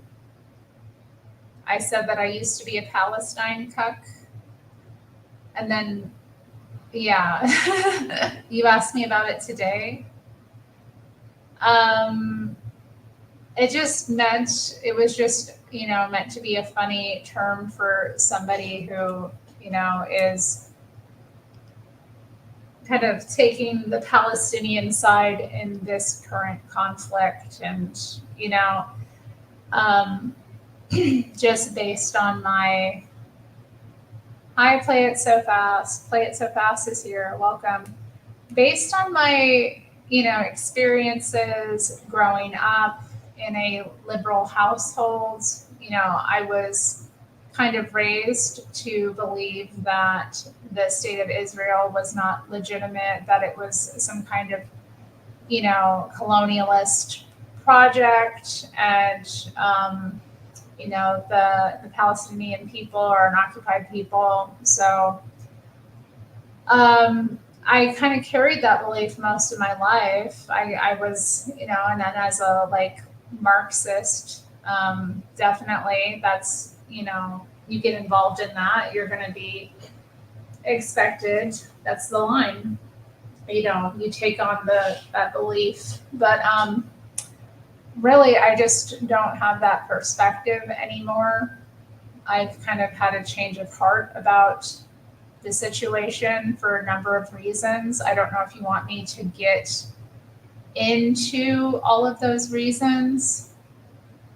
If you want me to go off, I don't know if maybe I really even want to go off about them today, because like I said, it's one of those difficult topics, and it's like something I haven't really wanted to address much on my own channel, but I do feel a pretty strong pull to, at this time, support Israel in this war and in general. And it's not because of a Zionism, in my case. It's not that I believe they're just entitled to that land. It's just the state of Israel exists. So given the kind of incendiary language that's used to describe it, I noticed a parallel in my own experience with the way I see people talk about America. People often refer to America in similar ways. They talk about it being a settler colonialist state. They talk about how the land is stolen. And I just, in my own heart of hearts, I had this realization, well, if these are justifications for, the kind of acts that have happened, that have taken place, what is justifiable then? It just, to me, it's kind of I kind of realized there was this parallel between the way in which people talk about the issue of or even calling it an issue, but people talk about this particular conflict in the world. I noticed the parallel between it and the kind of victim, oppression Olympics that we get into in the US as well, where if somebody is a victim, they're always right and justified. So I have these very it just immediately kind of hesitations about that. Also the fact that overwhelmingly what I've seen, and it might just be that it is my particular group of people that I know, everyone has been, not everyone, but most people I know have been very much pro-Palestine, sharing very disturbing images of battered children, mutilated bodies of children. And for me, with that, I kind of like had to step back and I'm like, there's something going on here. Like, there's something deeper here that's going on that it felt like to me that there's some kind of like manipulation going on. I don't know. And then I feel an identification with the people of Israel just because like they aren't responsible for, most of the people living there today aren't responsible for the setup of the Israeli state. You know, they're just people, normal people, no different than you or I, that have been born into a situation like that. And then the fact that people were so quick to dehumanize and diminish what happened on October 7th, you know, where, you know, normal people, just regular people were killed very brutally in very different ways. I just, not to mention, you know, violence against women, the taking of hostages. I kind of had this moment, you know, like people were justifying it. I'm like, regardless of the situation, like this is evil. This is evil. Like, and if I can't have empathy for that, like, and I do have empathy for the Palestinians. So like, if using that term was probably disrespectful to a certain degree, I do have empathy for what they're going through as well. But I also feel very strongly that Israel it exists. It has a right to exist. The people who live there are not monsters. They're no different than you or I. And if it were my nation, you know, if it were the US and we were attacked in such a way, I would hope to God that my government would respond with that kind of brutality as well. Like, I can't in my mind get there. And there's this, you know, on the left, there are so many people who don't think that Israel has a right to exist at all. There's so many people who call for it to be dismantled. Even that really popular chant, you know, from the, what do they say? From the river to the sea. And I feel like, and then to even get into like the lifestyle thing, you know, what matters to me most in terms of like a nation, Israel represents something special in that region. You know, the people of Israel have a lot more personal freedom than people in other parts of that region. So that matters to me as well. You know, the fact that people can be openly gay, like regardless of, you know, what you feel about that, I think that's indicative of a free society. And I just, you know, I cannot get with, you know, a society where people don't have personal freedom. That's important to me.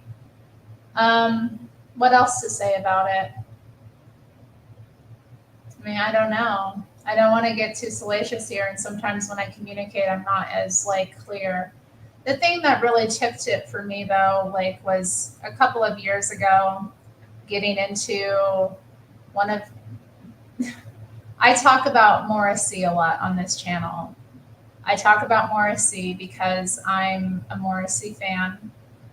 And on his album, Low in High School, he has a song about Israel. It's just called Israel, where he kind of sings about his appreciation for the nation and what it represents. And it kind of like, I don't want to like credit him completely with it, but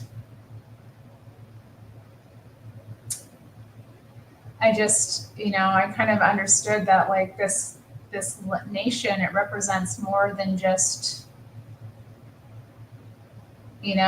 what their army does. I don't know. I felt it kind of helped me kind of change my perspective in some ways. And also knowing people that live in Israel. Like I've met and befriended like one of the artists I've met here on YouTube. Her name's Miriam.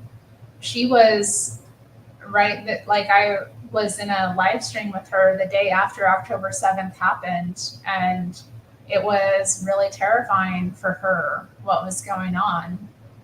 And it's, I also have members of my church family who have children that are living there, serving and doing mission work. So, like, I feel a lot of different ways about it. But I can't get with I just think that they're responding the way that I would want my nation to respond if something like that happened to us. So ultimately, I think it comes down to that, and like the fact that I think settler colonialism, if we want to talk about like occupation and settler colonialism, I'm on stolen land right now. Okay. So does that give anybody who's like the descendant of the persons or peoples whose those lands belong to, does that give them the right to come and kill me or kidnap me or mutilate me or rape me or whatever? No, it doesn't, because that's evil. We don't live in the past. We live in the present. We live in the present. So like, just to me, that all of these factors have me kind of really seeing this situation differently than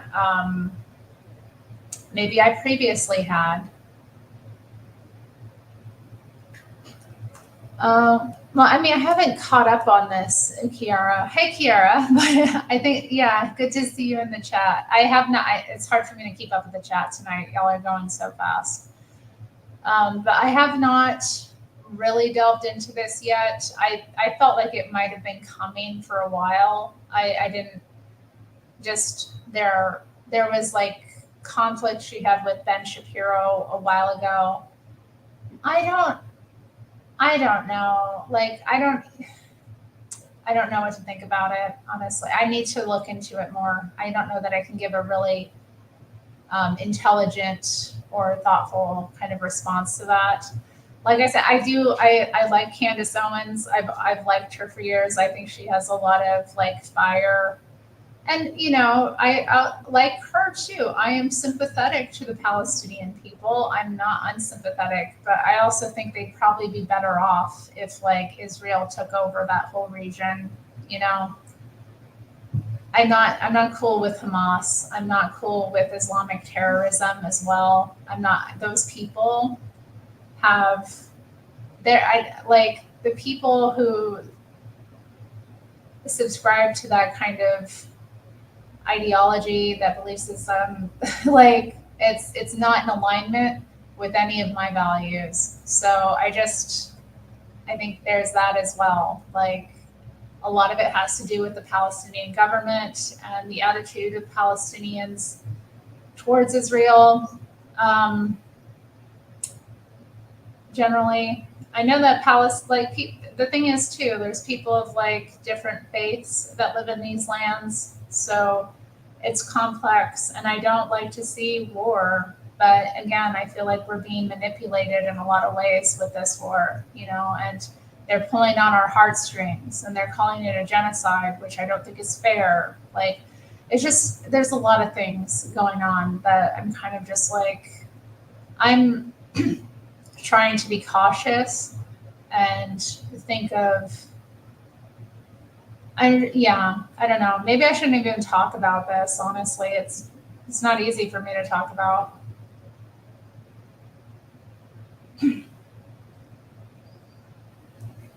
I mean, yeah, we could just take it down to that. Like, I feel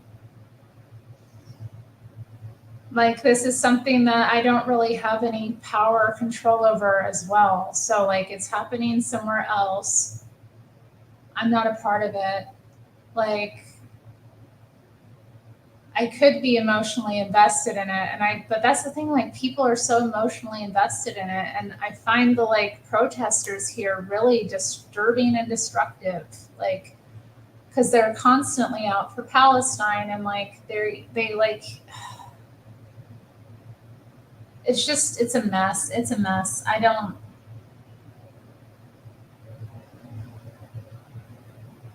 like, I posted something on, like, one of my Instagram stories recently because for some reason there were protesters, pro-Palestine protesters right outside my apartment building.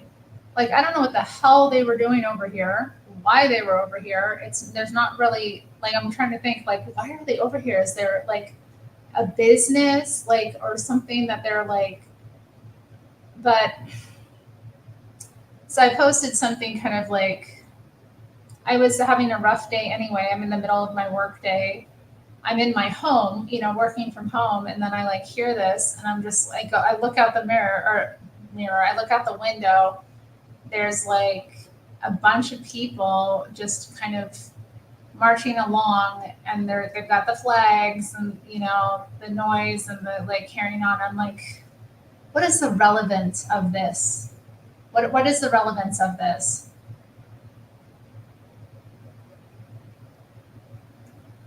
Weren't I complimenting the fervor of protesters in general not too long ago? I don't like it when it's outside my house or during the middle of my workday. I like that I live in a place where people, like, do get out and speak their minds. I do like that. I respect that. It's something I respect about people that live here, that they are civically active in various ways.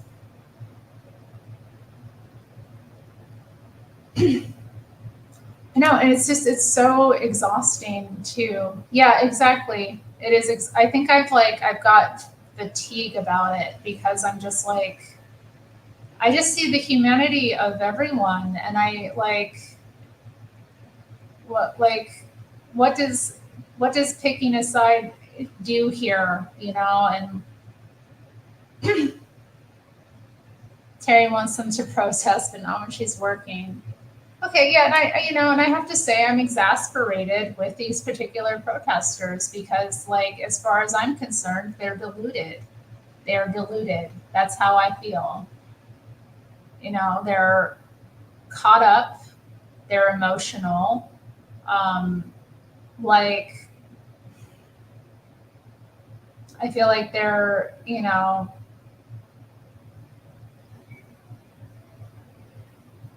I don't know. It's just it's a lot for me. It's a lot for me. Like, and I think, yeah, at that time I'm just JS Urban Adventures picks the American side. The American side. I mean, yeah, that's probably best. But, like, it's in so many. I don't want them to like start protesting when I'm not working either, like, because that's my me time. Like, if they came out right now, I'd be irritated. I don't know. The whole thing is, yeah, it's a lot of work.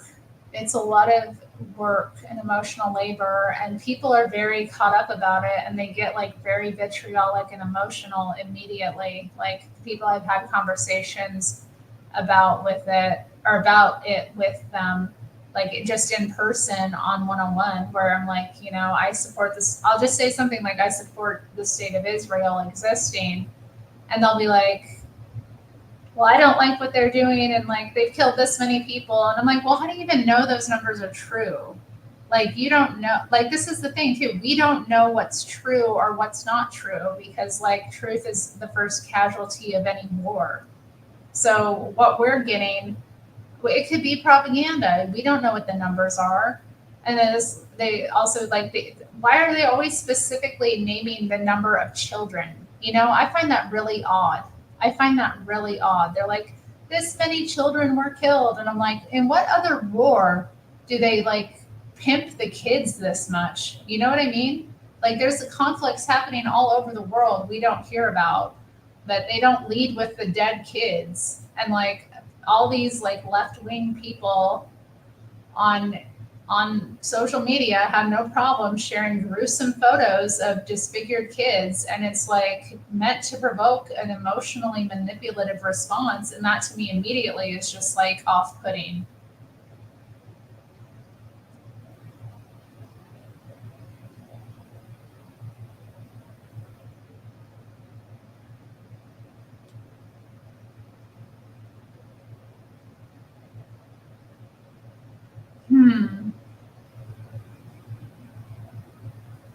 He's got a point though. We're here for a reason.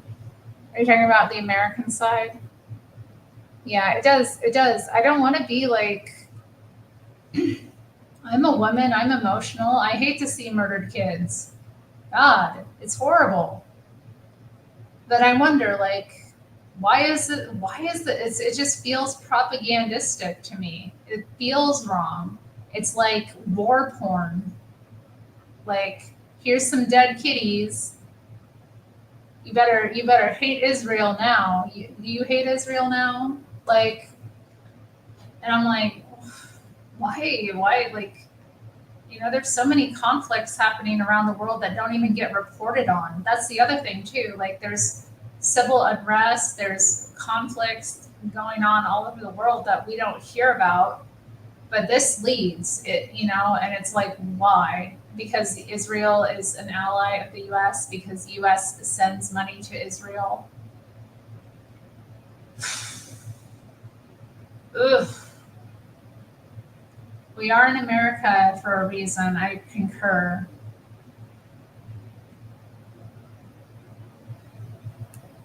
Yeah, war is evil. It's evil, but then again, like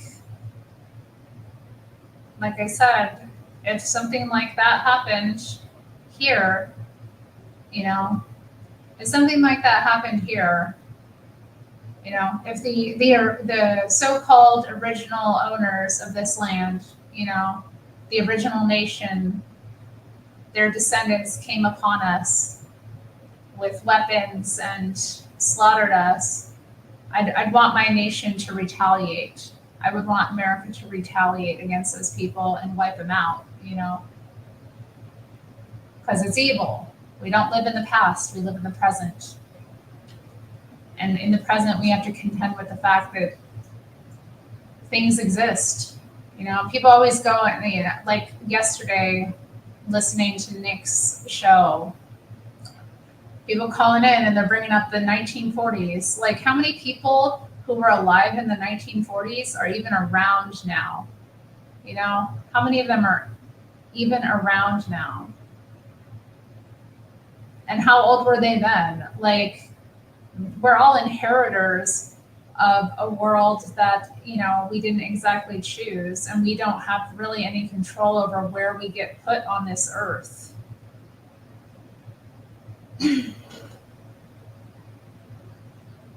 Yeah, I know some people who were born before Israel, but they were babies, okay? They were babies. They weren't adults making the decisions.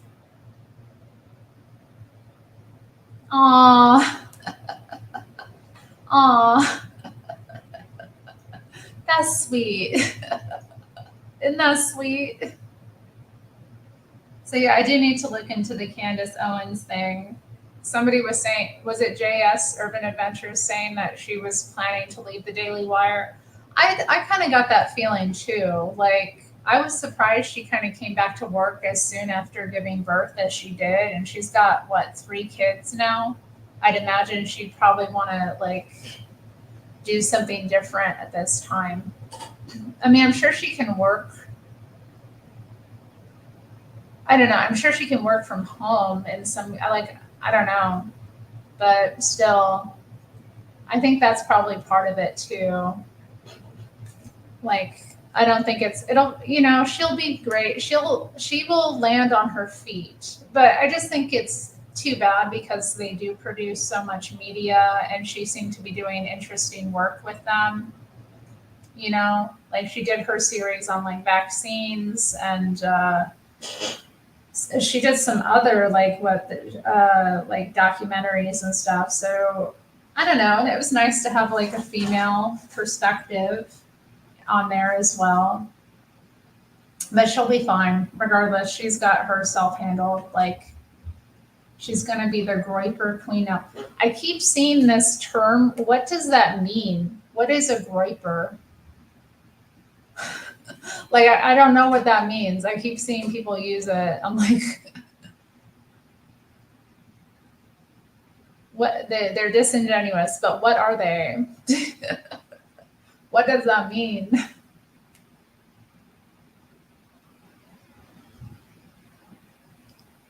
Oh, okay. Somebody brought this guy up on another thing. I'm not really familiar with him. I looked up his like Wikipedia article. It said he was 25 years old. I was like, not interested. I was like, what's a 25-year-old got to say? I'm not interested.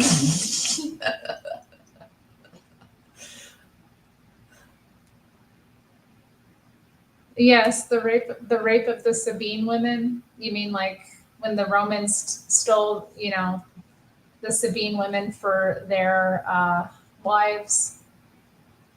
Oh, okay. I didn't know that. Okay, so he's kind of behind that.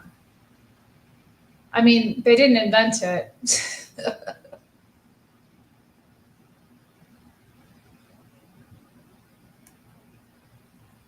My thought on your question is too long for texting. I'll bring it up on Terry's next Bible study. He's going to be my president in 20 years. Yeah, when he's 45. When he's 45. Like, okay. Okay. I don't know. Who wants a president that young anyway? I don't want a president that young. God, 45?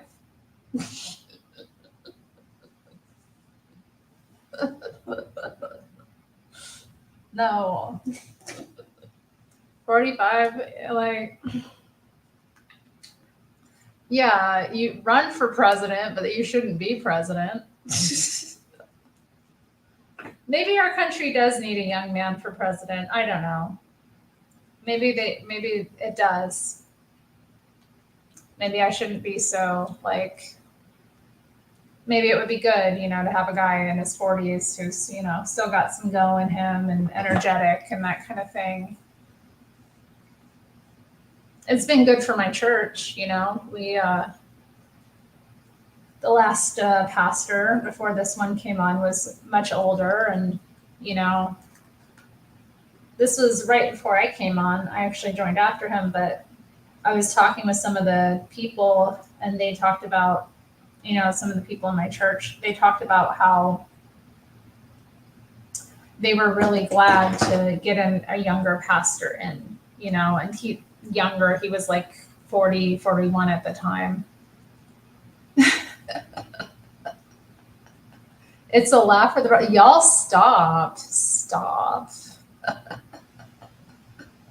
Use that laugh on Sean or Hake instant date properly. Probably.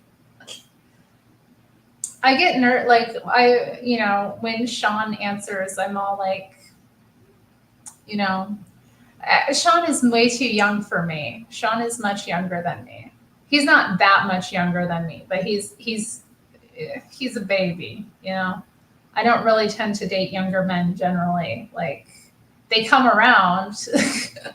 They definitely want to date me, but I'm not really interested, in having a younger man. It's too much work. And he seems like, I wouldn't discount it if he was the sort of guy I'm looking for. I wouldn't say no, but he's a bit young, and yeah. I do like Hake though. Hake is just right. Use it on him. Men of any age are inherent work and risk. Damn straight. Damn straight. These older ones, I tell you, like the immaturity. I was telling y'all about how I was going out with that 56-year-old. But he just turned, wait, how old is, no, he was 54? He was 54. He just turned 55. I tell you, like, why am I more mature than you? I'm dating your older man because I think you're gonna be more mature, and then I like get to know you, and I'm like, God. He's the P word slayer. What's the P word?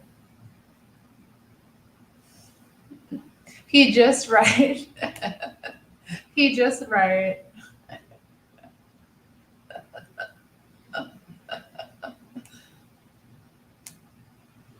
When you have a mommy for life, you never grow up. Yeah. Yeah, I'm not into that. And I think too, yeah, he's been kind of, I do have a little, yeah, I do have my little man. Where are you, Bubba G? Where are you, my kitty kitty? Oh, a kitty slayer. Does he? Yeah, yeah, I'm sure. He doesn't seem autistic as hell. I don't know. He is cute. I could see he probably gets a lot of girls interested in him. So I could see it. Oh well. Oh well. He's not, he's not available to me very easily available, We are in different areas, unfortunately. And I have the men here to contend with who are courting me. Not as much as I would like. I don't know. It's difficult. It is difficult. It's so hard to find love.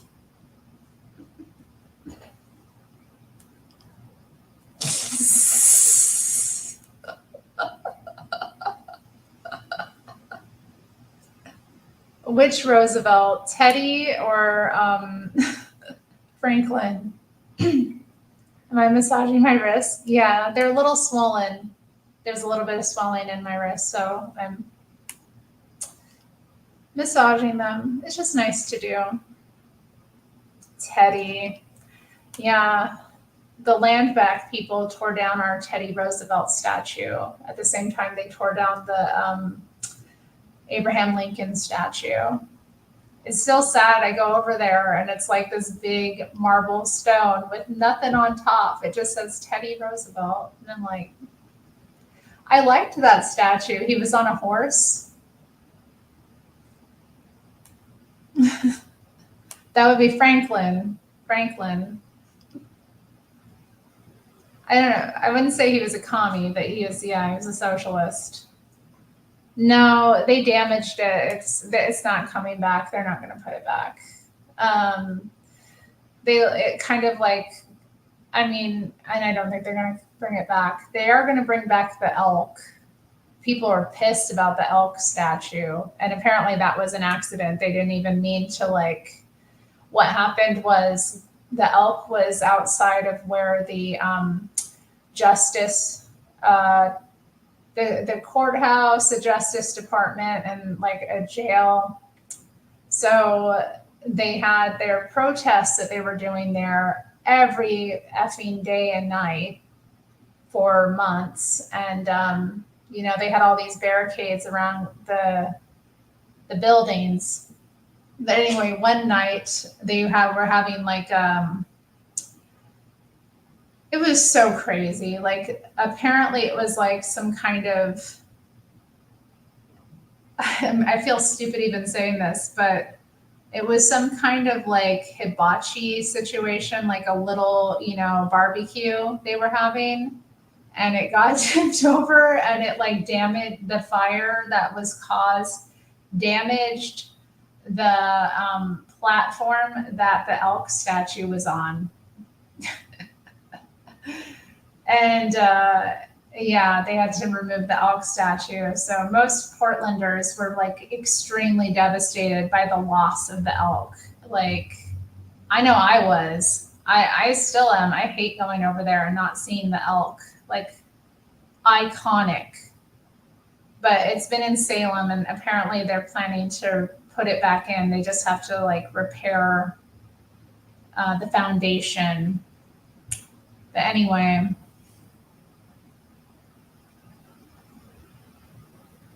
oh my goodness. Pretty sure God invented the vacuum, manually tamed it. Oh my goodness. Oh, the crows are out. Nero, do you hear the crows? Do you hear them? I used to get like a really good view of them because they would nest in these trees. You know, they'd get all of their little hangout going, the hundreds and hundreds of them in these little trees near where I used to live.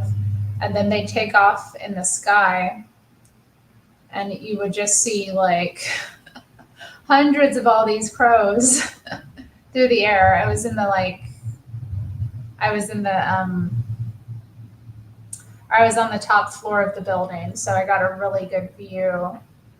Crows, what time is it out there? It's 7:47.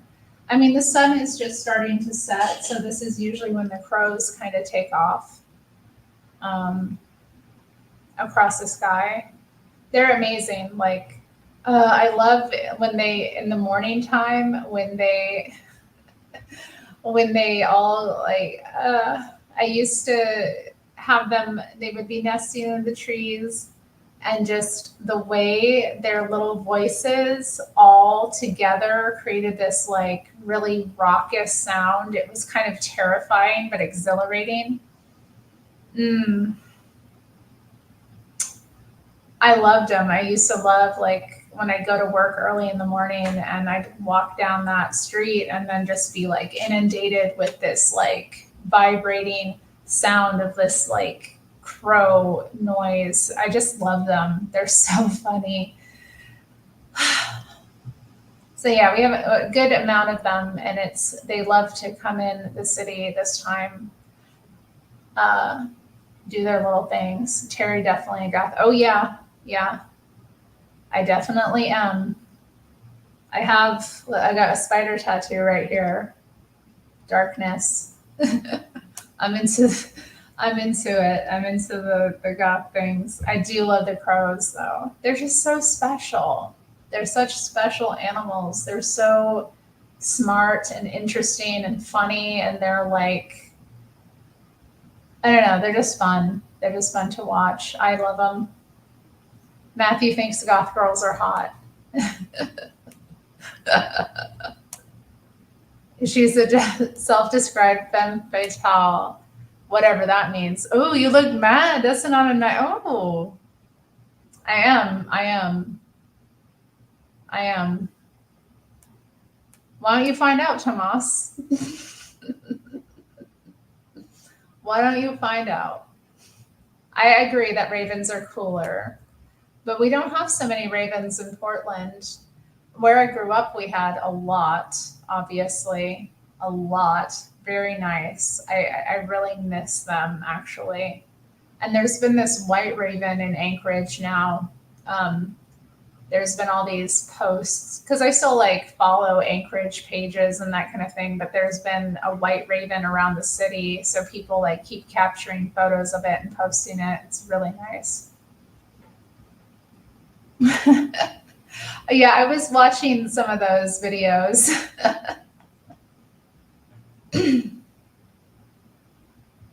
Hmm. I mean, I don't know. Like, I don't know. Maybe you're right. Maybe I could paint this black. What do you think? Would that look good black? I'm not afraid of color anymore, though. I've kind of grown out of that. I still wear a lot of black, but love my black, but eh.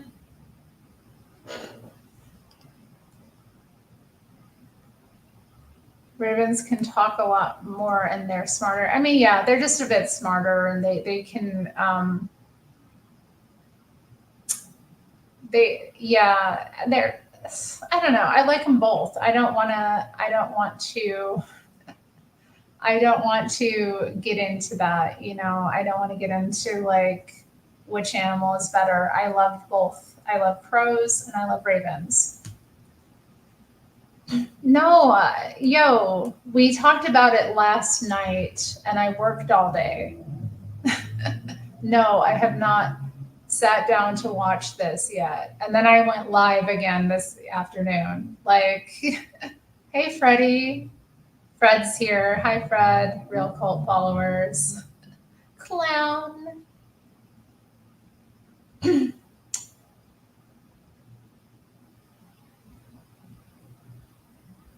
Edgar Allan did not write about a crow.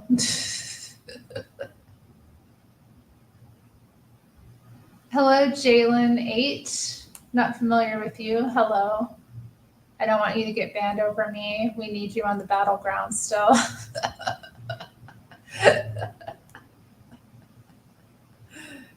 Battleground.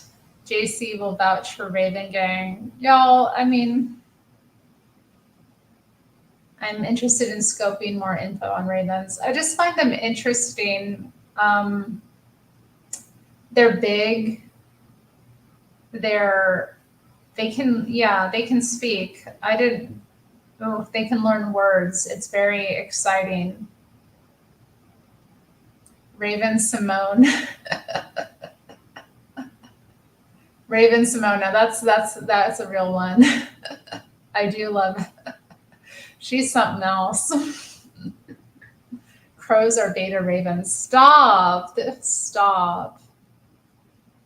Ghastly Grim and Ancient Raven.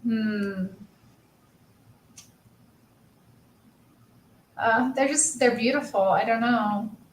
When I went to see the Tower of London, they were my favorite part. I mean, I love the Tower of London. We spent like all day there. I was like, once we were in, I was like, oh, I'm soaking this up. Like, but the fact that they had all these like very friendly ravens was really amazing.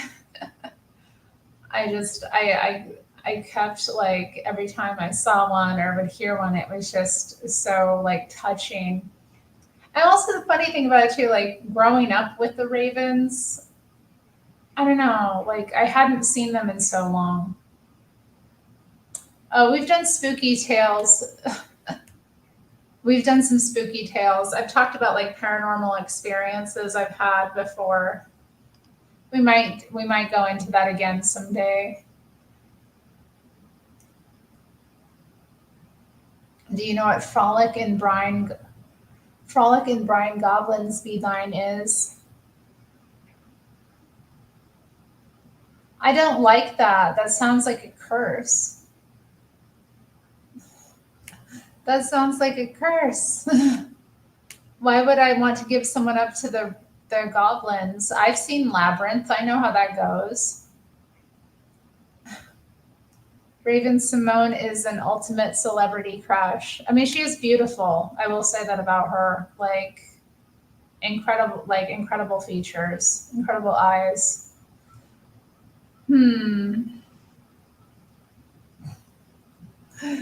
Of course. Love the crow. I mean, the other ones, like there was one with Edward Furlong, right? They got progressively worse, but the original crow, I mean, that's one of my like top films ever. Like it was so magical. It was my dad's favorite movie, actually. Like he loved it, and I remember like when we first watched it, when it first came out, like it was just so powerful. And even now, like it comes into my mind all the time. There's something like they really created something with that.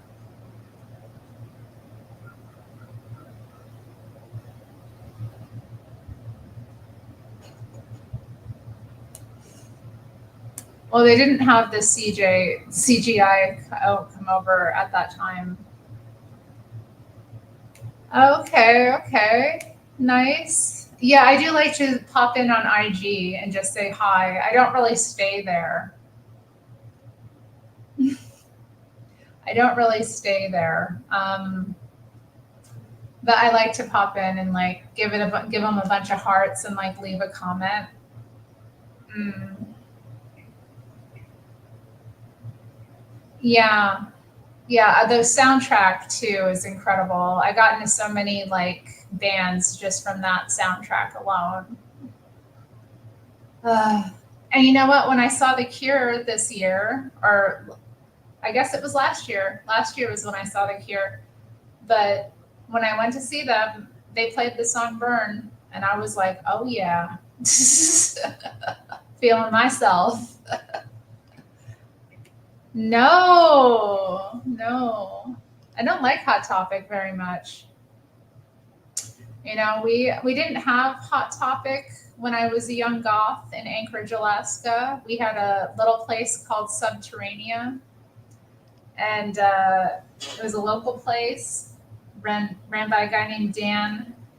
And that's where you got your goth gear, or you had to make it yourself. Like I had to make my own mesh tops, or I had to like make my own like tops out of like fishnets and like um, pantyhose, like black pantyhose. I'd have to cut them up to make my own goth tops.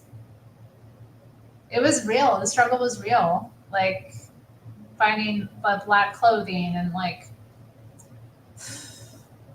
we had also, so we had Subterranea and then we had the Alaska State Fair, and that's where you got your goth gear. That's where you got your hair dye. That's where you got everything. Hot Topic didn't move in to Anchorage until I was like 17 or 18. So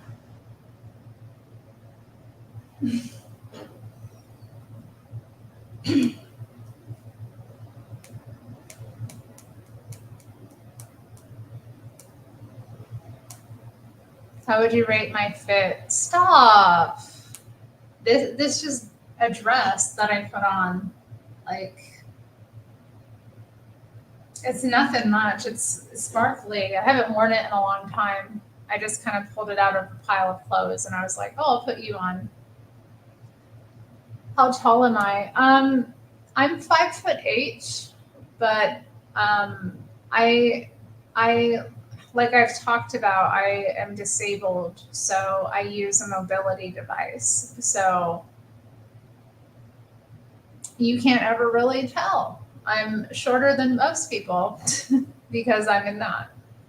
But like lengthwise, if you were to stretch me out, that's what I would be. At least the last time I was measured. There's probably been some shrinkage just because of the issues with like my bones and my legs. I can't really stand at this point, so alas, I miss my legs. I got beta legs.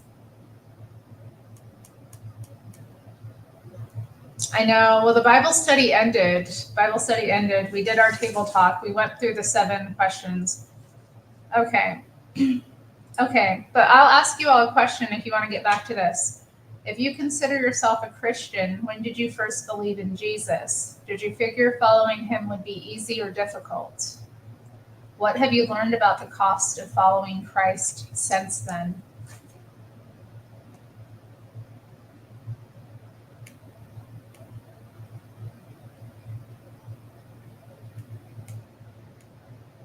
Terry Duff buying her own dinner. What are you talking about?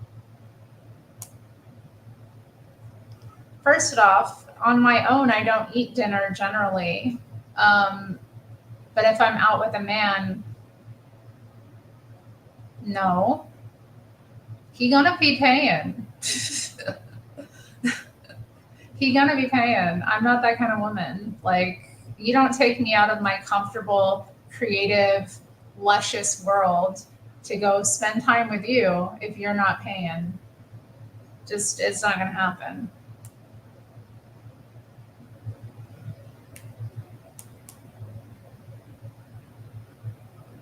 Terry, if you follow my plan, you'll be jumping over Joelle. I mean, honey, like, I don't think you really understand what's going on with me. Like, there's improvement that I believe that I can improve somewhat, but I don't think, and I really don't want to get into the ins and outs of my condition and everything. Just know that I am a disabled person and I use a mobility device. And I got some issues. I got some beta legs. No, I don't care about a man's height, really. That's never really been of much interest to me.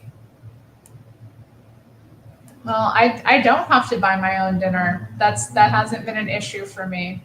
Men seem to be very happy to buy my dinner when they ask me out. So I can't imagine a guy asking me out and then expecting me to buy my dinner.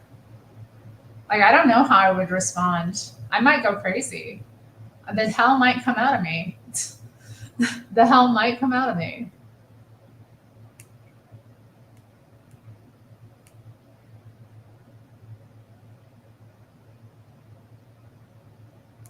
Mm.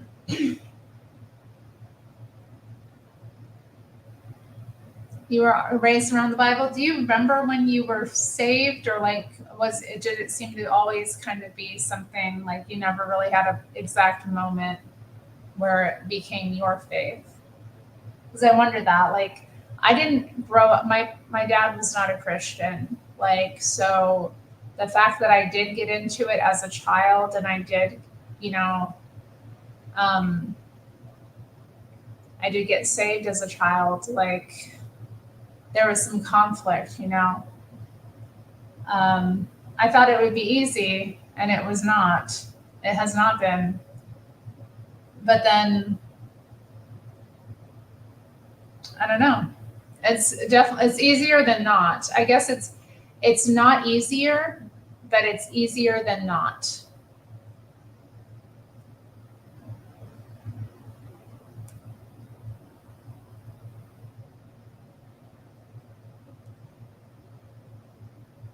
Yeah, Tomas is Dutch. They're tall. Terry prefers a short man with creativity. Oh my goodness. I don't really have a preference about the height thing. Like, it's not something I think about, really.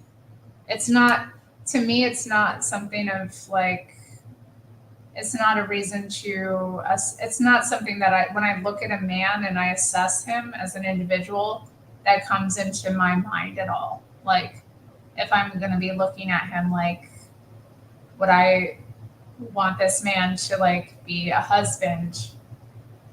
His height really isn't relevant. I mean, maybe if he was under 5 foot, that might be a problem. That might be weird. But like, it really has never mattered to me. Matthew, they all get eaten alive. They all would get eaten alive. Those just, and no, I find sometimes like short men are a lot more masculine because they need to be, I find that they kind of like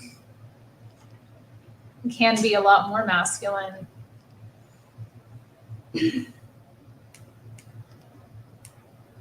And that's not something that matters to me. It just isn't. By their fruits you will know them. Does that mean nothing? Oh my.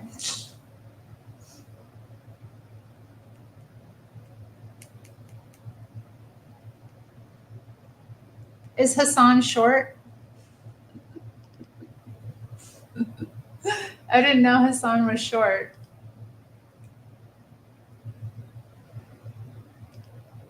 Yeah, I know. It's something to think about. Oh, Bushwick Bill looking ass. I don't know who Bushwick Bill is. I don't know. I don't know. I don't know. I really don't know. Even Rika got a chance. Damn. Is Frederick short? I don't know about Frederick. Frederick's talking about having 10 wives. I would never, ever, ever, ever, ever do polygamy. It is so ghetto. Like, I can't even like even like I wouldn't even entertain somebody who like I just no never never would I do polygamy ever ever no never that is so ghetto and like wrong and also like I deserve better. That's the other thing. Yeah. I deserve better. I can't imagine, like, you know, even tolerating that. Like, I don't even know how women get, like, psyoped or, like, brainwashed into thinking that that's acceptable or a good idea. Like, I've watched Sister Wives for years. We've talked about it on this channel. But, so I know how it goes, you know, I know the kind of routine of it. And I've followed a number of like people on YouTube as well who are like adult kids who left polygamy. Like,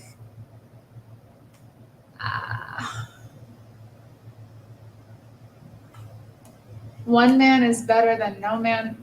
Frederick, I don't have that mentality. I would rather be alone than being with I'm fine being alone. I don't know why do men think that like women are like unhappy being alone? Just because you all are miserable being alone doesn't mean that we are. Like, I'm comfortable with that. I do okay. Like, I got it. Okay? If a man is going to come into my life, he has to make it better, all right? Period. And dealing with the kind of headache of having other women involved is not worth it to me. Like, white man designed monogamy. Shut up, Fred. Shut up.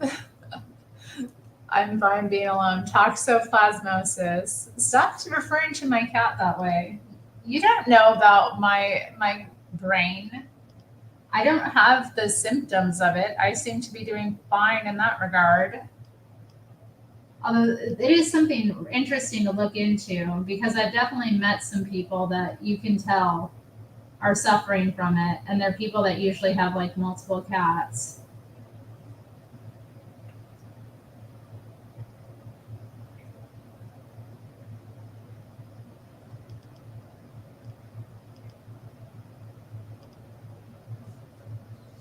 Don't get it twisted. A black man said that. Like, it just, I can't, I just don't understand the mentality. Like, men say stuff like that all the time. They're like, you know, just trying to get women to like settle for less than what we deserve, essentially. And it's like, I'm not bothered. I'm not bothered. You know, having a man in my life that doesn't add to me it's not anything to have. You know, that's just most men are like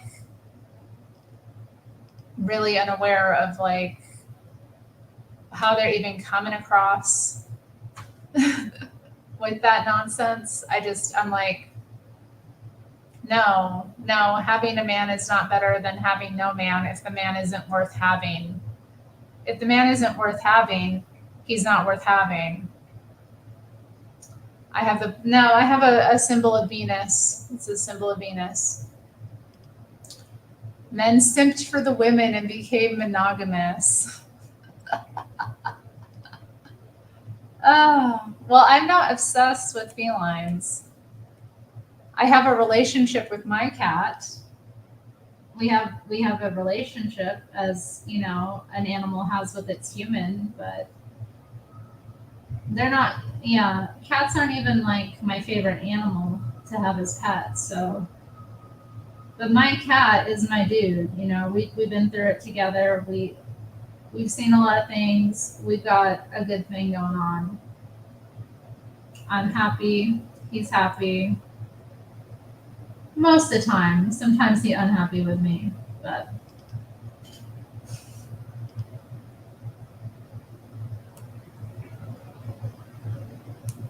yes, he does. Fred is crazy. What do I consider not worth having? Let's see.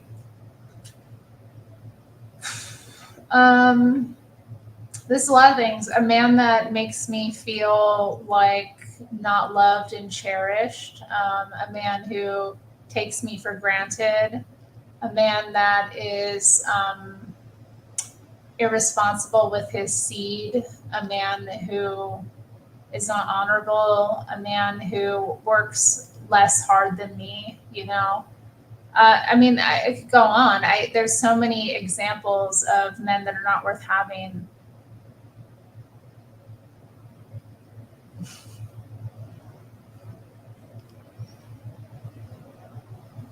Okay, I think you, huh. That is the craziest thing I think I've ever read. Like, are you from another dimension? Like, what world are you in? No, men are supposed to put the clothes on your back. Real men pay your bills. Real men take care of you. Real men buy your clothes. Real men provide. I'm supposed to give you my clothes. Sickness and health. All right. Rich or poor. All right. I am willing to go through hard times with someone, but I'm not willing to be put into hard times because of someone. Does that make sense to you? Do you understand? Like, I will go through things with you, but I will not go through things because of you. All right. I don't know who you're like talking to. I mean, there are plenty of women out there that are probably down for whatever kind of like rich hearted thing you have going on there, but like it's not me. You know, I can't with that. I've been independent my adult life, you know. I've had to pay my own bills. I've had to like work and take care of myself. I can't deal with a man who isn't like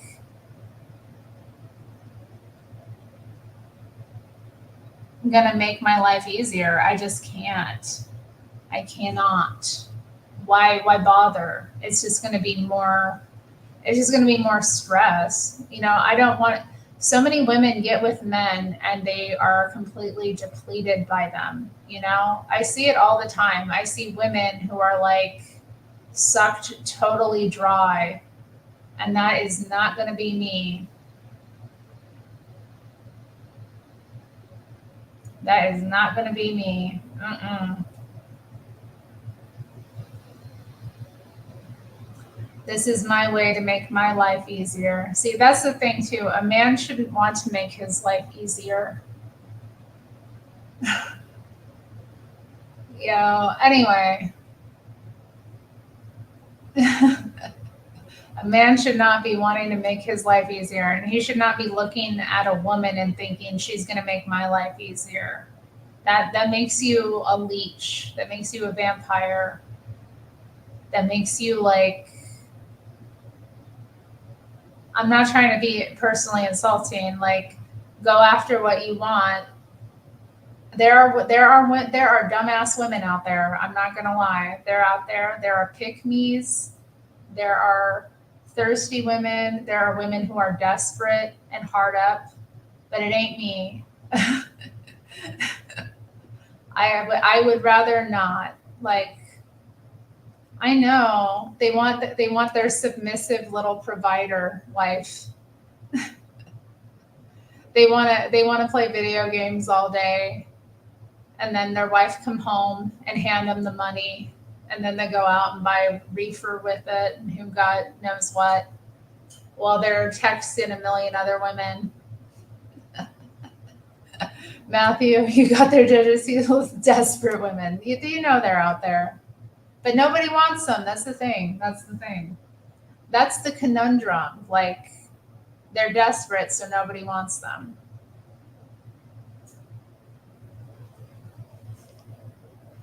I can't imagine it. Like I just think of it.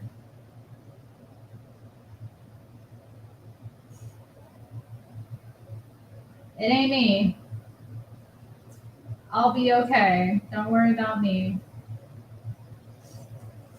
I just think it's so disgusting too. Like, in the fact that anyone like thinks that way, that thinks that it's better to have a man, regardless of what he is like, than to have no man. I think it's far more respectable, commendable, and like intelligent to not tie yourself down to someone who is a dead weight, who's going to be trying to be in his feminine and put you in the masculine position in the relationship. Like I'm a woman. I am a woman. Now I have heard of that, Mr. Matt. I don't want to even pull it up here. I was very that's that whole thing. That was a moment. That was a moment for me where I was triggered. That was a triggering moment.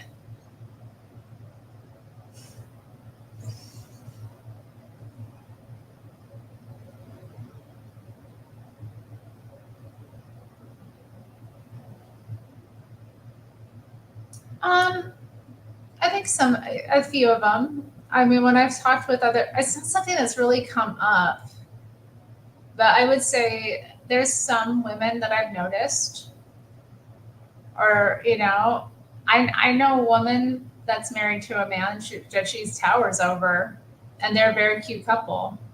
They are very cute together. Like I don't know, she's like tall and thin and blonde, and he's handsome. Like if you good looking and you're masculine, and he's very masculine, like he's got it. He's got that like alpha energy. Women like that. It's not. I mean, I don't know. My mom's really short, and like her husband's short, so like, but she's shorter than him. Like, but for me, it's just not right. Matthew understands. Like, why settle? Like, if you got it, like, why settle? As an adult, whether you're man or woman, like,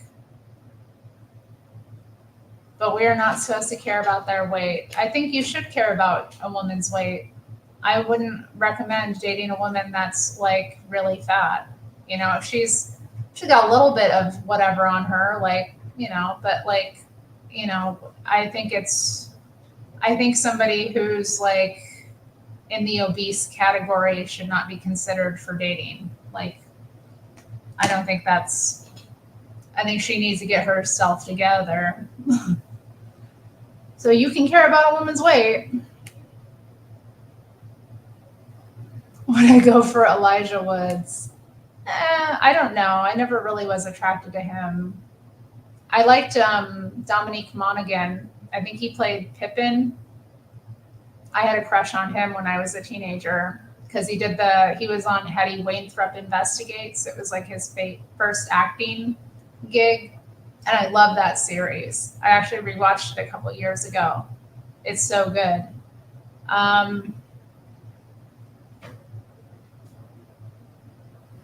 Yeah, short guys have the condensed masculinity. It's true. It's true sometimes. Like, I tell you, like, sometimes, not all, but like some guys have it. And that's the thing that's like attractive. So yeah, I've had crushes on some short guys, dated some guys that weren't tall. Like that does not bother me. Height is it's not interesting to me. I know some women, a lot of women are short though too. I think that's part of it. Like I'm not short. So I've never looked at a man and thought, like I need to give my kids a chance. Like, I get why these like tiny women go for the really tall dudes. They're trying to give their kids a chance. So, like, in that context, okay. But if you're a woman of a certain height, like, you have more options. Like the height thing, it's like, yeah, a tall guy can be attractive. The height can be attractive, but like, it's not everything. You've got options. You know your kids are going to be okay. I mean, yeah, sometimes it's nice. Yeah. Sometimes it's nice to just have a guy be taller than you. There's definitely something about it that's like, nice. But like I said, in my current position, most guys are taller than me. So I just at this point I'm like, I got beta legs. What am I gonna do? Like, I'm really gonna care about a man's height? Like, to me, it just isn't relevant. It is not relevant. It's like not on the list. All right. It's like qualifications for a mate. Height. Not really important. You met a Capricorn and she was fat, but I saw her as a mate. I mean, if you're attracted to her, you're attracted to her, like whatever. But I do think that like I understand why people aren't attracted to the obese. You know? Yeah, I need a man that can like carry me, I need a man that can like pick me up and carry me. That's more important. Like, is he short? But okay, is he tall? Terry, a regular Gal Gadot. Stop. Stop. She is gorgeous though, isn't she? She's a really beautiful woman. Like, oh right, you said you could handle 10. You want 5 wives. Shut up, Fred. Stop it. You need to stop. You need to be fixed. I cannot. I cannot. I don't care if there's just one other wife. It's not happening. Not with me. No way in hell. I know how it goes. I'm not playing that game. That is so ghetto. He's already fixed. Fred gonna have cats. Like a dog. Oh. Oh, gee. I thought I just heard him. Maybe I didn't. Nira, where are you? Where my kitty? Where my kitty is? Come to me. I probably should head off soon. But I wanted him to come tell me to. I wanted him to come up to me and tell me it was time. And he hasn't. My kitty. What's the biblical question? Okay, again. When did you first believe in Jesus? Did you figure following him would be easy or difficult? What have you learned about the cost of following Christ since then? What does it mean to have died with Christ?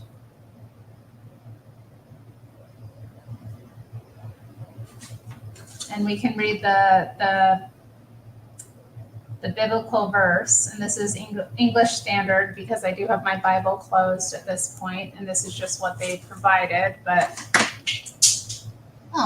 the saying is trustworthy, for if we have died with him, we will also live with him.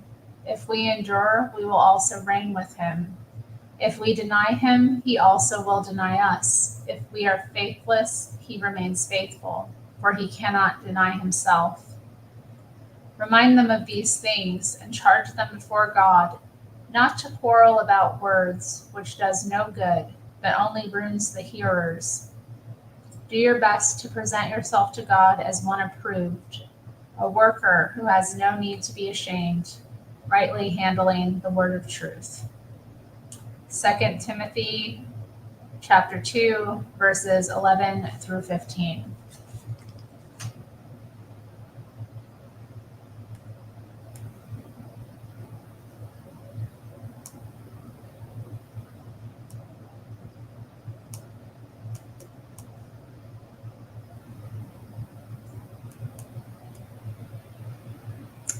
Laugh my ass off. You like the Dom cats that makes you do stuff. Dom cats?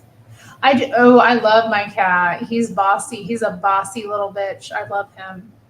I love him. He's amazing.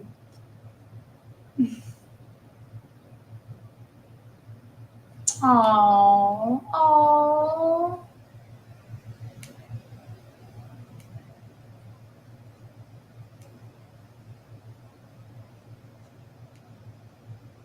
Did I draw that? Are you talking about my drawing that's next to me? Yeah, I'm working on this drawing. It's been out for a little while. This is where it's at so far. This is where we're at with the drawing so far. I don't know how I feel about it yet. I don't know where I'm going with it either.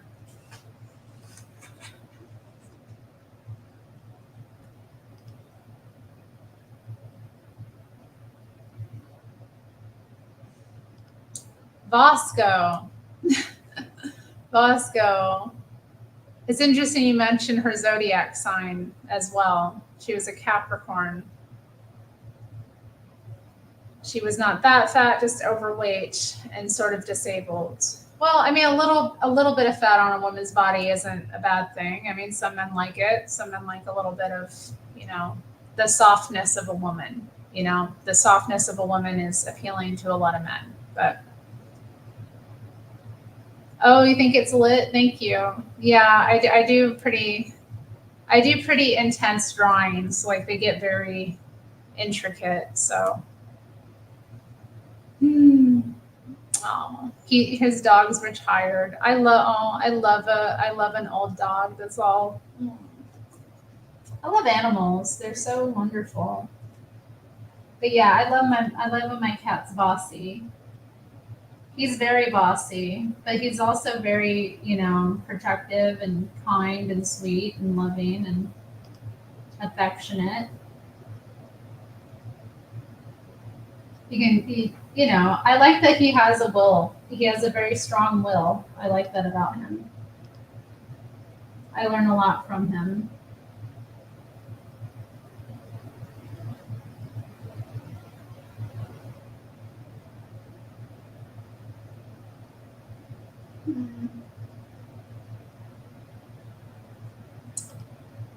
I like the way that looks. What do I do with my art? I mean, I have a shop. I do have a shop online. I have a Society 6 page. It's Strange World at Society 6.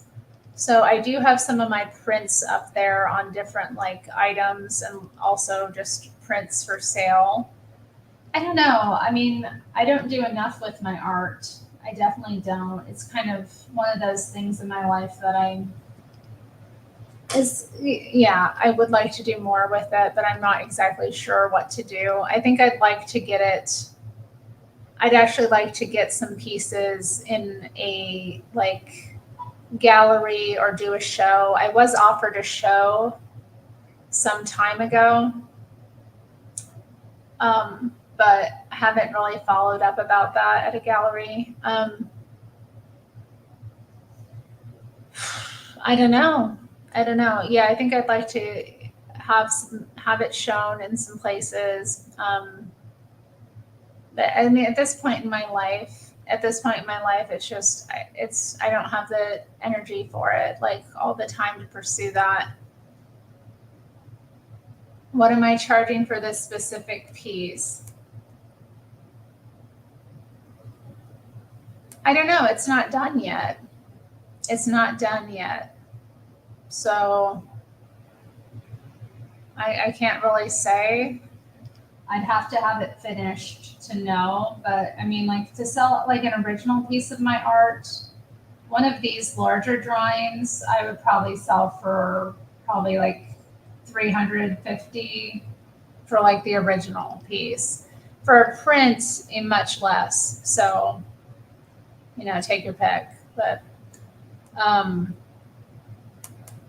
for the original, definitely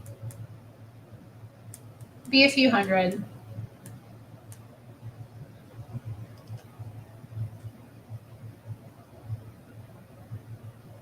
Tomas being generous with the weight. Oh my god.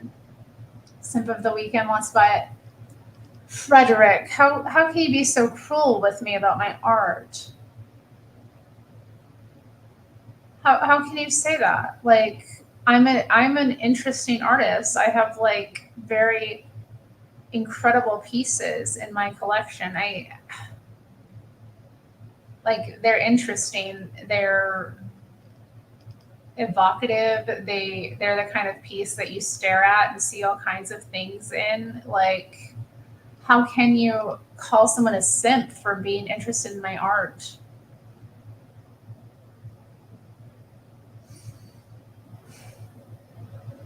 America tends to be on the heavy side. Oh, Tomas, you are so vicious. I don't need to see stats. I can see all around me. Yeah. Well, it's been fun, y'all. I'm going to head out, though. I've been on for 3 hours.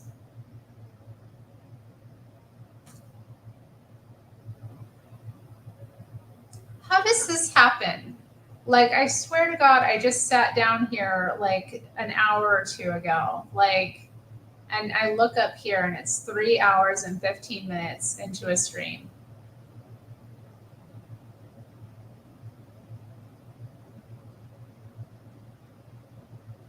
Yes, Jalen, thanks for coming into the chat. It was nice to talk to you. Terri got the wind in her. I do. Well, y'all help keep it flame. You keep it going. Really, 12-hour streams. Wow.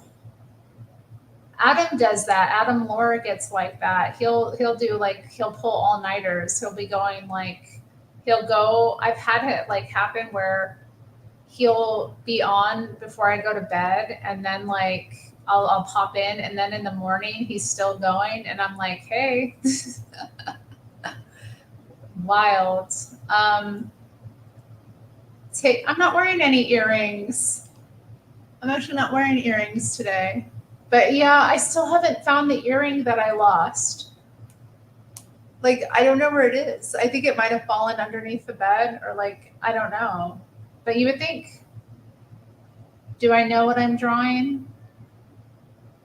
I would like to implement my proposed routine. Well, I need help with that. I can't do it on my own. Okay, honey? Like, oh my goodness. Well, I am not drunk. I am not under anything. I think I had a little sparkling black tea with peach on the chat tonight. So that was what I was sipping on. But yeah, I don't know. I was going to respond to Fred being crazy. But yeah, I hope you all have a good night. Thanks for joining me. It was fun. I'll be around another time, and I'll see you in the chat, I guess. Later.